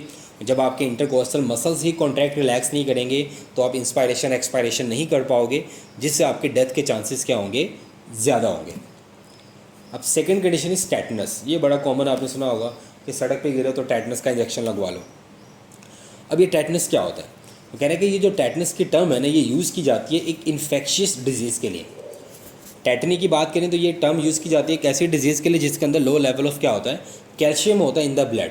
और टेटनस की अगर हम बात करें तो ये एक टर्म यूज़ की जाती है इन्फेक्शन के लिए। एक जरासीम से रिलेटेड है ये बीमारी, और ये जरासीम कौन है? Cause by an aerobic bacterium. ये एमसीक्यूज़ है कि जो टेटनस कॉज करता है बैक्टीरिया वो कौन सा है? एन एरोबिक बैक्टीरियम, और उसका नाम क्या है? क्लोस्ट्रीडियम टेटनाई। ठीक है, क्लोस्ट्रीडियम टेटनी ये हमारे पास एक बैक्टीरिया है जो कि क्या कॉज करता है? टेटनस कॉज करता है। अब इसमें होता क्या है? Resulting in persist painful spasm of some skeletal muscle. पहली बात, इसके अंदर स्पैजम होता है हमारे कौन से मसल्स का? स्केलेटल मसल्स का। Second, typically begin gradually with stiffness of jaws and neck muscle and progress to fix rigidity of jaws. कह रहे कि ये आहिस्ता आहिस्ता शुरू होता है और ये आहिस्ता आहिस्ता क्या करता है, पहले स्केलेटल मसल्स को स्पैज़म करता है, फिर ये क्या करता है हमारे नेक और जॉस जबड़े के पट्टों को ये क्या करता है, अकड़ा देता है, जिस वजह से हमारा जबड़ा नहीं खुलता, जिस कंडीशन को क्या बोलते हैं, लॉक जा। टेटनस को बेटा एसोसिएट ही लॉक जा से किया जाता है, क्योंकि ये पहले स्केलेटल मसल्स को स्पैज़म में लाता है, उसके बाद आहिस्ता आहिस्ता ये स्टिफनेस कॉज करता है किसके अंदर, नेक और जॉस के मसल्स के अंदर, जिसकी वजह से क्या होता है, लॉक जा होता है वगैरह। And spasm of trunk and limb muscles usually fatal due to respiratory failure. कभी कभी ये इतना ज़्यादा आपके पूरे मसल्स को क्लैप्स कर देता है कि आपका रिस्पायरेटरी फेलियर होता है और इससे डेथ भी होती है। Through rare in develop country के अंदर ये बहुत कम है। The tetanus is a major killer in developing countries where the mortality rate is 40%। Clear, ये एमसीक्यू उसके लिए इंपॉर्टेंट है। Next question is right down any 4 causes of cramps. Cramps की कोई सी 4 कॉजेज। तो स्टूडेंट्स क्रैम्प्स के बारे में एक बात याद रखनी है कि ये टेटनिक कंट्रैक्शन होती हैं जो कि फ्यू सेकंड्स से लेकर फ्यू आवर्स तक रहती हैं। इसकी वजह क्या है? पहली वजह, it occur usually at night और आफ्टर एक्सरसाइज। ठीक है, ये ज़्यादातर आपको रात को या आफ्टर एक्सरसाइज ज़्यादा फील होते हैं क्रैम्प्स। इट रिफ्लेक्ट, इसकी वजह क्या होती है, लो ब्लड शुगर लेवल। अगर आपका शुगर लेवल लो है तो जाहिर सी बात है आपका एटीपी लेवल नहीं होगा प्रॉपर्ली। जब आपकी एटीपी लेवल नहीं होगा प्रॉपर्ली तो मसल्स के अंदर तो क्रैम्प्स आने ही आने। इलेक्ट्रोलाइट्स डिप्लीशन, अगर आपके सोडियम पोटाशियम वगैरह पूरे नहीं है तो आपकी नर्व कंडक्शन ठीक से नहीं होगी, मसल्स की कॉन्ट्रैक्शन और रिलैक्सेशन ठीक से नहीं होगी, तब भी आपके क्रैम्प्स आने के चांसेस हैं। डिहाइड्रेशन, अगर आपके अंदर पानी की कमी है तो आपको पता है कि वाटर ही तो मीडियम है किसी भी चीज़ की कंडक्शन का, किसी भी केमिकल रिएक्शन का। उसके बाद irritability of spinal cord and neurons, अगर आपके स्पाइनल कॉर्ड या न्यूरॉन्स में कोई प्रॉब्लम है तभी सिग्नल्स कंडक्ट नहीं होने और ऑटोमेटिकली ये क्या करेगा, फिर आपको ज़्यादा इफेक्ट करेगा। नेक्स्ट क्वेश्चन है students, what is euglenoid movement. Euglenoid movement क्या होती है? ये अक्सर कभी कभार बोर्ड में क्वेश्चन आता है कि यूग्लिनॉइड मूवमेंट से क्या मुराद है। तो स्टूडेंट, जो यूग्लिना होता है ना, हमने पढ़ा हुआ है कि यूग्लिना के अंदर फ्लैजिला होता है जो कि उसको फॉरवर्ड और बैकवर्ड मूव करने में उसकी हेल्प कर रहा होता है, लेकिन कभी कभी इसको अपनी डायरेक्शन चेंज करने की ज़रूरत पड़ती है। तो वो जो अपनी डायरेक्शन को चेंज करता है वो एक मसल्स की मदद से करता है और उन मसल्स को बोलते हैं मायोनिमीज मसल्स। जो यूग्लिना होता है ये बैक एंड फो आगे पीछे तो मूव कर लेता है फ्लैजिला की मदद से, बट डायरेक्शन चेंज करने के लिए इसे मसल्स की ज़रूरत पड़ती है और वो मसल्स कौन से होते हैं, मायोनिमीज। और जब वो अपने मसल्स को कॉन्ट्रैक्ट करता है, the shape of the body as well as its direction change. तो क्या होता है कि जब वो अपने मायोनिमीज मसल्स को कॉन्ट्रैक्ट करता है तो उसकी बॉडी शेप के चेंज होने के साथ साथ इसकी डायरेक्शन भी क्या होती है, चेंज हो जाती है। How? First the body became short, पहले इसकी बॉडी शॉर्ट होती है, एंड वाइड और चौड़ी हो जाती है एट द एंटीरियर आगे से, and then in the middle and later at the posterior end. पहले इसकी बॉडी फ्रंट से शॉर्ट एंड ब्रॉड होती है, फिर मिडल से, फिर एंड से। ये जो मूवमेंट होती है जिसकी वजह से वो अपनी डायरेक्शन को चेंज करता है, इसको क्या बोला जाता है, यूग्लिनॉइड मूवमेंट। और ये क्यों की जाती है, फॉर डायरेक्शन चेंज। और इसके लिए मसल्स कौन से होते हैं, मायोनिमीज मसल्स। और इसके पैटर्न क्या होता है, anterior, middle and posterior, shorter and broad, shorter and broad and shorter and broad. Next, what is effective and recovery stroke movement in paramecium. Very important short question, most of the time repeated in the board. Effective और recovery stroke क्या होता है? तो हमने पढ़ा था कि paramecium के अंदर सीलिया होते हैं, सीलिया के अंदर फिब्रिल्स होते हैं, टोटल 9 डबल फिब्रिल्स होते हैं। और ये 9 डबल फिब्रिल्स जो होते हैं ये सीलिया की मूवमेंट करवाते हैं, जिसकी वजह से सीलिया मूव करता है। अब ये जो सीलिया की मूवमेंट है ये 2 फेजेस के अंदर होती है। एक को हम बोलते हैं इफेक्टिव स्ट्रोक और एक को हम क्या बोलते हैं, रिकवरी स्ट्रोक। अगर हम इफेक्टिव स्ट्रोक की बात करें कि इफेक्टिव स्ट्रोक क्या है, कह रहे कि जब 5 आउट ऑफ 9, मैंने भी बताया कि टोटल 9 डबल फिब्रिल्स होते हैं, कह रहे कि जब उन टोटल 9 डबल फिब्रिल्स में से 5 डबल फिब्रिल्स क्या करते हैं, contract, with the result that cilium band, जिसकी वजह से जो सीलियम होता है, जो एक सिंगल होता है, वो क्या होता है, बैंड होता है। जब एक सिंगल बैंड होगा तो सारे बैंड होंगे क्योंकि सारे कर रहे हैं। It is called effective stroke. मतलब इफेक्टिव स्ट्रोक क्या होगा कि जब 9 में से 5 डबल फिब्रिल्स क्या करेंगे, कॉन्ट्रैक्ट करेंगे, तो सीलिया बैंड होंगे। ये जो सीलिया की बैंडिंग और शॉर्टनिंग है, this is called effective stroke. अब बैंड तो हो गया, अब सीधा भी तो करना है इसको, तो वो जो सीधा करना है वो कौन से स्ट्रोक में होगा, रिकवरी स्ट्रोक में। और ये कैसे होगा, जब 4 out of 9 double fibrils contract, the cilium became straight, it is called recovery stroke. इस तरह ये बैंड और स्ट्रेट होते जाएंगे सीलियम, और पैरामीशियम क्या करेगा, मूव करेगा। सीलियम की बैंडिंग होती है इफेक्टिव स्ट्रोक के अंदर और उनकी स्ट्रेटनिंग होती है रिकवरी स्ट्रोक के अंदर। नेक्स्ट क्वेश्चन है students, difference between active and passive flight. Active और पैसिव फ्लाइट में क्या डिफरेंस है? ये क्वेश्चन बहुत दफ़ा बोर्ड में पूछा जाता है और बड़ा लॉजिकल क्वेश्चन है, लेकिन इससे पहले आपको एक कॉन्सेप्ट क्लियर करना है कि what is the actual meaning of active and what is the actual meaning of passive. Students, जब भी कहीं पे अगर आप एक्टिव का वर्ड सुन रहे हो, इसका मतलब है कि यहाँ पे एनर्जी यूटिलाइज हो रही है, एनर्जी वेस्ट हो रही है, एनर्जी लग रही है। और जहाँ पे अगर आप वर्ड सुनो पैसिव का, इसका मतलब है कि यहाँ पे काम बिना एनर्जी की हो रहा है, बिना एनर्जी के काम अगर कहीं पे हो रहा है तो वो पैसिव है, और अगर विद एनर्जी कहीं पे काम हो रहा है तो वो क्या है? एक्टिव है। अभी हमने फ़्लाइट का क्योंकि इसके साथ रिलेट किया हुआ, तो हमने फ़्लाइट के लिहाज से देखना है। आपने परिंदों को दो तरीके से देखा होगा। एक वो परिंदे जो फड़ा रहे होते हैं हवा के अंदर, जिससे बोलते हैं फ्लैपिंग। तो ये जो परिंदों का हवा में फ्लैपिंग करना होता है अपने विंग्स को, ये कौन सी फ्लाइट होगी स्टूडेंट्स? डेफिनेटली आपके माइंड में आ रहा है कि इसके अंदर तो वो अपनी एनर्जी को यूटिलाइज कर रहे हैं, तो that is actually called active flight. तो कुछ आपने बर्ड्स ऐसे देखे होंगे जो हवा में सिर्फ ग्लाइड गड़े होते हैं, अपने परों को खोल के वो सिर्फ ग्लाइड गड़े होते हैं। तो ये जो ग्लाइडिंग होती है बर्ड्स की हवा के अंदर, that is actually called passive flight, क्योंकि इसके अंदर कोई एनर्जी कंज्यूम नहीं हो रही। तो ये जो फ्लैपिंग ऑफ द विंग्स हैं, ये हमारे पास क्या होती है? Active flight. और जो ग्लाइड मूवमेंट होती है बर्ड्स की, वो क्या होती है? Passive flight. पैसिव के अंदर नो एनर्जी कंजप्शन और एक्टिव के अंदर क्या होता है? एनर्जी कंजप्शन होती है इनकी। नेक्स्ट लास्ट क्वेश्चन, ये बहुत छुपा हुआ सवाल है, अक्सर बच्चों को नज़र नहीं आता, लेकिन ये सवाल बड़ा इंपॉर्टेंट है। What is foramen triosseum? पहले स्टूडेंट्स पता होना चाहिए कि फोरामन क्या होता है। फोरामन बोलते हैं एक ओपनिंग को, सुराख को। ट्राई का मतलब क्या होता है? तीन। और ओशियम किसे बोलते हैं? बोन्स को। तो फोरामन एक सुराख, ट्राई मतलब तीन, ओशियम मतलब बोन, मतलब तीन हड्डियों के बीच में एक सुराख है, जिसे क्या बोलते हैं? फोरामन ट्रायोशियम। अब वो तीन हड्डियाँ कौन सी हैं, हमने ये देखना है। कह रहा है the lifting action is possible because the tendon of the supracoracoid muscle passes through an opening the foramen triosseum. कह रहा है कि बर्ड्स के अंदर जो लिफ्टिंग एक्शन होता है ना, बर्ड्स जो हवा में उड़ते हैं, उनका जो लिफ्टिंग एक्शन है वो पॉसिबल होता है एक मसल के टेंडन की वजह से। वो कौन सा मसल है? सुप्राकैराकॉइड मसल। वो गुजरता है एक सुराख में से, जिसे बोलते हैं फोरामन क्या? ट्रायोशियम। अब ज़रा गौर से सुनना है कि ये फोरामन ट्रायोशियम कैसे बनता है। ये बनता है between the scapula coracoid, scapula का coracoid area, and clavicle bone, second clavicle bone, and its attach to the upper surface of क्या? ह्यूमरस। तीन हड्डियाँ, स्कैपुला, क्लेविकल और ह्यूमरस। स्कैपुला का कैराकॉइड एरिया, क्लेविकल बोन और ह्यूमरस का upper surface, upper and, ये तीनों मिलके एक जब आपस में जुड़ते हैं एक साइड, एक तरह से इनके बीच में एक सुराख बनता है, जिसको क्या बोलते हैं? फोरामन ट्रायोशियम। और ये बर्ड्स की हेल्प करता है किसके अंदर? लिफ्टिंग एक्शन के अंदर, क्योंकि इसमें से एक मसल का टेंडन गुजरता है, और वो मसल कौन सा है? सुप्रा कैराकॉइड मसल्स। तो स्टूडेंट्स, होप्स आपको ये शॉर्ट क्वेश्चंस क्लियर हो गए होंगे। नेक्स्ट हम एमसीक्यूज़ की तरफ चलते हैं, और इस चैप्टर के जो इंपॉर्टेंट एमसीक्यूज़ हैं उन्हें हम देखते हैं। अगर कोई क्वेश्चन आपका है रिलेटेड टू शॉर्ट क्वेश्चंस, तो you can comment in the comment box. तो स्टूडेंट्स, अब हम स्टार्ट करते हैं MCQs part of this chapter, sport and movement. ये वो एमसीक्यूज़ हैं जो कि पास्ट पेपर्स में यूजुअली पूछे गए हैं, और इस चैप्टर के लिहाज से बहुत इंपॉर्टेंट है। तो आपको इन एमसीक्यूज़ को ध्यान से देखना है और इनकी लॉजिक्स को समझना है, और देखना है कि कौन सा एमसीक्यूज़ ऐसा है जो फ्रीक्वेंटली रिपीट हुआ है, तो आपने उसको फोकस करना है। अगेन मैं बता दूं, जब भी एमसीक्यूज़ को आपने सॉल्व करना है तो सबसे पहले आपने बुक की लाइन को मेमोराइज़ करना है। अगर आपको लग रहा है कि ये बुक की लाइन है, तो आपने उसी आंसर को टिक करना है जो बुक में मेंशन्ड है।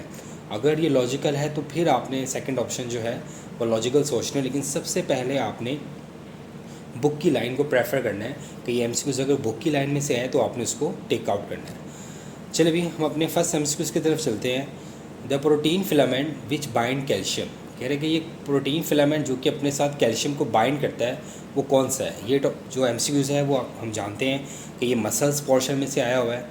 सबसे पहले ऑप्शन ए है एक्टिन, सेकंड है मायोसिन, थर्ड है ट्रोपोनिन, एंड फोर्थ है ट्रोपोमायोसिन। तो स्टूडेंट्स, हम लोगों ने पढ़ा था कि जो ट्रोपोनिन होती है, ट्रोपोनिन प्रोटीन, इसकी तीन बाइंडिंग साइट्स होती हैं। एक ये एक्टिन के साथ जुड़ी होती है, सेकंड ये ट्रोपोमायोसिन के साथ जुड़ी होती है, थर्ड ये अपने साथ किससे बाइंड करती है? कैल्शियम को। तो the right answer for this MCQs is troponin, C, कि ट्रोपोनिन ही एक ऐसी प्रोटीन है जो कि अपने साथ किससे बाइंड करती है?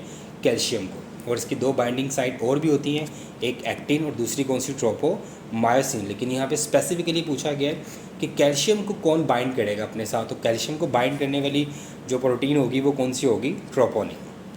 Next, which of the following is plantigrade, ये लोकोमोशन इन मैमल्स में से आया हुआ है कि कौन से मैमल्स ऐसे हैं जो कि प्लेंटीग्रेड है। प्लेंटीग्रेड की बात करें तो ये वो मैमल्स होते हैं जो कि अपनी पाम पे चलते हैं, अपनी सोल पे चलते हैं।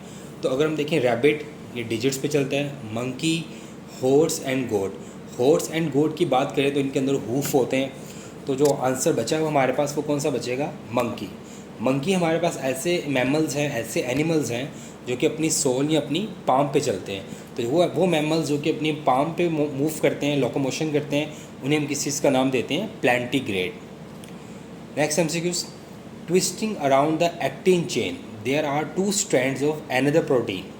कह रहे हैं कि जो मसल्स के अंदर जो हमारे पास मायोफिलामेंट्स जो होते हैं, एक्टिन और मायोसिन, कह रहे हैं कि इनमें से जो एक्टिन है उसके इर्द गिर्द एक और प्रोटीन के 2 स्ट्रैंड्स क्या होते हैं, ट्विस्ट होते हैं। उस प्रोटीन का नाम क्या है, मायोसिन नहीं, ट्रोपोनिन नहीं, क्रेटिनिन नहीं, ट्रोपोमायोसिन यस।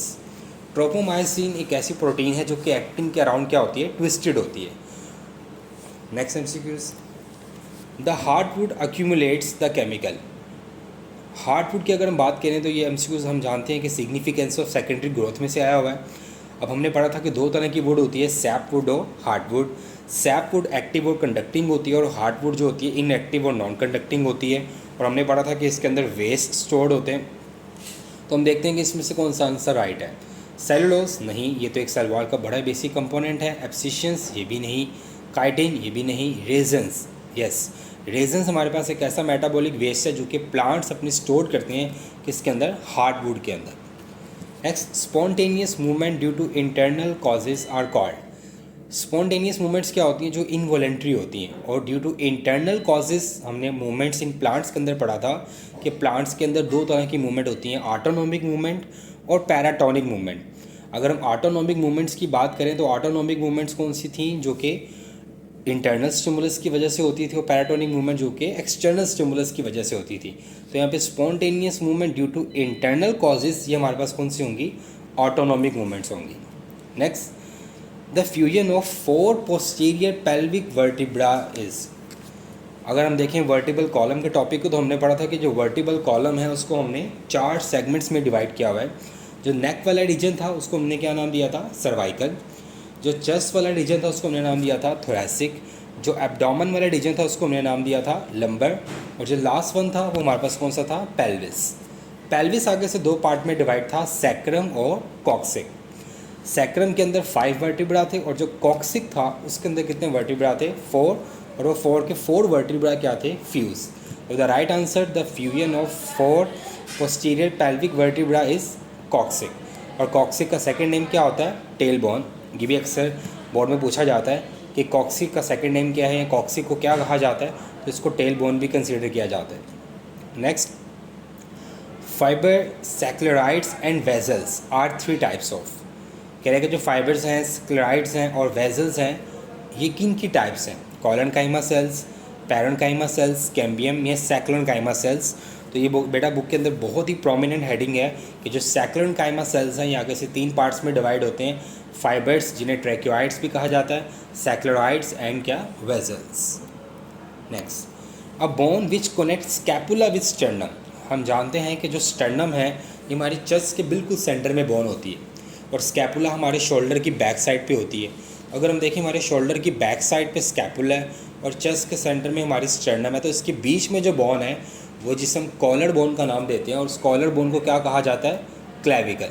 तो क्लेविकल हमारे पास एक ऐसी बोन है जो कि कनेक्ट करेगी स्टर्नम को किसके साथ, स्कैपुला के साथ। तो यहाँ पे ऑप्शन ए ह्यूमरस है, बी इस्चियम है, सी प्यूबिस है और डी क्लेविकल है। तो the right answer for this MCQs is clavicle. Next, action of Venus fly trap is an example of. ये मूवमेंट्स इन प्लांट्स में से आया हुआ है। Action of Venus fly trap is an example of, आपने first year में पढ़ा था इंसेक्टिवर्ड्स प्लांट्स के अंदर कि ऐसे पौधे जो कि इंसेक्ट्स को पे अपनी फीड करते हैं नाइट्रोजन लेने के लिए। अब कह रहे हैं कि जो वेनस फ्लाई ट्रैप जो कि क्या करता है, जब भी इसके साथ कोई चीज़ टच करती है, कांटेक्ट में आती है, तो ये फ़ौरन से अपने लॉब्स को बंद कर लेता है। कह रहे हैं ये किसकी एग्जाम्पल है, कौन सी मूवमेंट्स की एग्जाम्पल है, निक्टिनेस्टी, हेप्टोनेस्टी, फोटोनेस्टी या हाइपोनेस्टी। तो डियर स्टूडेंट्स हम जानते हैं हेप्टोनेस्टी ये ऐसी मूवमेंट होती है, ये नास्टिक मूवमेंट्स के आगे से टाइप है। ये हमारे पास एक ऐसी मूवमेंट होती है जिसके अंदर इन प्लांट्स के साथ जब भी कोई चीज़ कांटेक्ट में आती है तो ये फ़ौरन से क्या करते हैं, अपने आप को क्लोज कर लेते हैं। स्टूडेंट्स, नेक्स्ट एमसीक्यूज है, which of these are long cylindrical and exist as bundle caps. तो ऑप्शन है सेक्लोराइड्स, वेजल्स, ट्रैकिया या ट्रैकियोइड्स। तो स्टूडेंट्स, हमने पढ़ा था कि जो फाइबर्स होते हैं, फाइबर्स हमारे पास क्या होते हैं, लॉन्ग होते हैं, सिलेंड्रिकल होते हैं और एग्जिस्ट करते हैं इन वेजल्स एज एंड एज क्या, बंडल कैप्स। तो द राइट आंसर है इज़ ट्रैकियोइड्स, जिन्हें फाइबर्स भी कहा जाता है, और ये बुक की एक लाइन है। Next, which animal has long narrow wings. कौन सा एनिमल ऐसा है जिसके लॉन्ग नैरो विंग्स होते हैं, गुल, ऑन, क्रो या ईगल। तो बेटा इसका जो राइट आंसर है वो क्या है, गुल। Next, leave go to sleep position when turgor pressure decrease in the lower side of. ये बड़ा इंपॉर्टेंट एमसीक्यू है कि लीव के अंदर जो स्लीप मूवमेंट होती है वो टर्गर प्रेशर डिक्रीज हो कहाँ होता है, तो वो स्लीप पोजिशन में जाते हैं, पेल्विस, पेल्विनस, कैलस या प्यूबिस। तो स्टूडेंट्स, हमने पढ़ा था कि पेल्विनस एक ऐसा पॉइंट है जहाँ पे लीफ अटैक कनेक्ट करता है शूट्स के साथ। जब यहाँ पे टाइगर प्रेशर मेंटेन होता है तो लीफ अपनी स्ट्रेट पोजीशन में आ जाता है, और जब यहाँ पे टाइगर प्रेशर डाउन होता है तो लीफ स्लीप पोजीशन में चला जाता है। Next, cramps is also known as tetany, tetanus, tetanic contraction या मसल फटीग। तो डियर स्टूडेंट्स, हमने पढ़ा था कि क्रैम्प्स को हम क्या बोलते हैं, टेटनिक कॉन्ट्रैक्शन भी बोलते हैं। ये बुक की ही लाइन है कि cramps is also known as tetanic contraction, जो कि फ्यू सेकंड्स के लिए या फ्यू आवर्स के लिए बॉडी के अंदर कंडीशन एग्जिस्ट करती है। Next, the joint that allow movements in two direction. एक ऐसा जॉइंट्स जो कि टू डायरेक्शन के अंदर मूवमेंट्स को अलाउ करेगा, वो कौन सा जॉइंट है, hinge joint, ball and socket joint, cartilaginous joint या फाइब्रस जॉइंट। तो स्टूडेंट्स, हम लोग जानते हैं हिंज जॉइंट्स नाम से इंडिकेट हो रहा है, हिंज जो कि move he back and fourth करता है। ऐसे जॉइंट्स जो कि टू डायरेक्शंस के अंदर मूव करते हैं, उन जॉइंट्स को पर्टिकुलरली क्या कहा जाता है, हिंज जॉइंट्स। इसकी एग्जांपल हमें पता है, बड़ी कॉमन एग्जांपल्स हैं, एल्बो जॉइंट्स, नी जॉइंट्स। ये हमारे पास कौन से जॉइंट्स हैं, hinge joints. An increase in plant growth due to activity of vascular cambium. कह रहे हैं कि वेस्कुलर कैम्बियम के इंक्रीज़ करने से प्लांट्स की जो गिड्थ, मतलब प्लांट्स की जो विड्थ, चौड़ाई जो पौधे की इंक्रीज़ होती है, उसे क्या कहा जाता है, primary growth, open growth, secondary growth या टर्शियरी ग्रोथ। तो स्टूडेंट्स, हम लोगों ने पढ़ा था दो तरह की प्लांट्स में ग्रोथ होती है, प्राइमरी एंड सेकेंडरी। ऐसी ग्रोथ जिसके अंदर प्लांट्स की हाइट इंक्रीज़ होती है, लेंथ इंक्रीज़ करती है, उसे हम क्या बोलते हैं, प्राइमरी ग्रोथ। और जिसके अंदर पौधों की विड्थ इंक्रीज़ होती है, उसे हम क्या बोलते हैं, सेकेंडरी ग्रोथ। तो the right answer here is secondary growth. Next, the problem in which contraction of entire muscles take place and last for just few seconds to many hours. अभी मैंने बोला कि एक ऐसा प्रॉब्लम जिसके अंदर मसल्स के अंदर कॉन्ट्रैक्शन आ जाती है पूरे मसल के अंदर, और वो चंद सेकंड्स के लिए होती है, कुछ घंटों के लिए होती है, उसे हम क्या बोलते हैं, tetanus, no, tetany, no, muscle fatigue, no, cramps, yes. Cramps हमारे पास एक ऐसी कंडीशन है जिसके अंदर हमारे पास क्या होती है, टेटनिक कॉन्ट्रैक्शन होती है एक एंटायर मसल ग्रुप के अंदर, जो कि कुछ सेकंड्स के लिए होती है या कुछ आवर्स के लिए रहती है।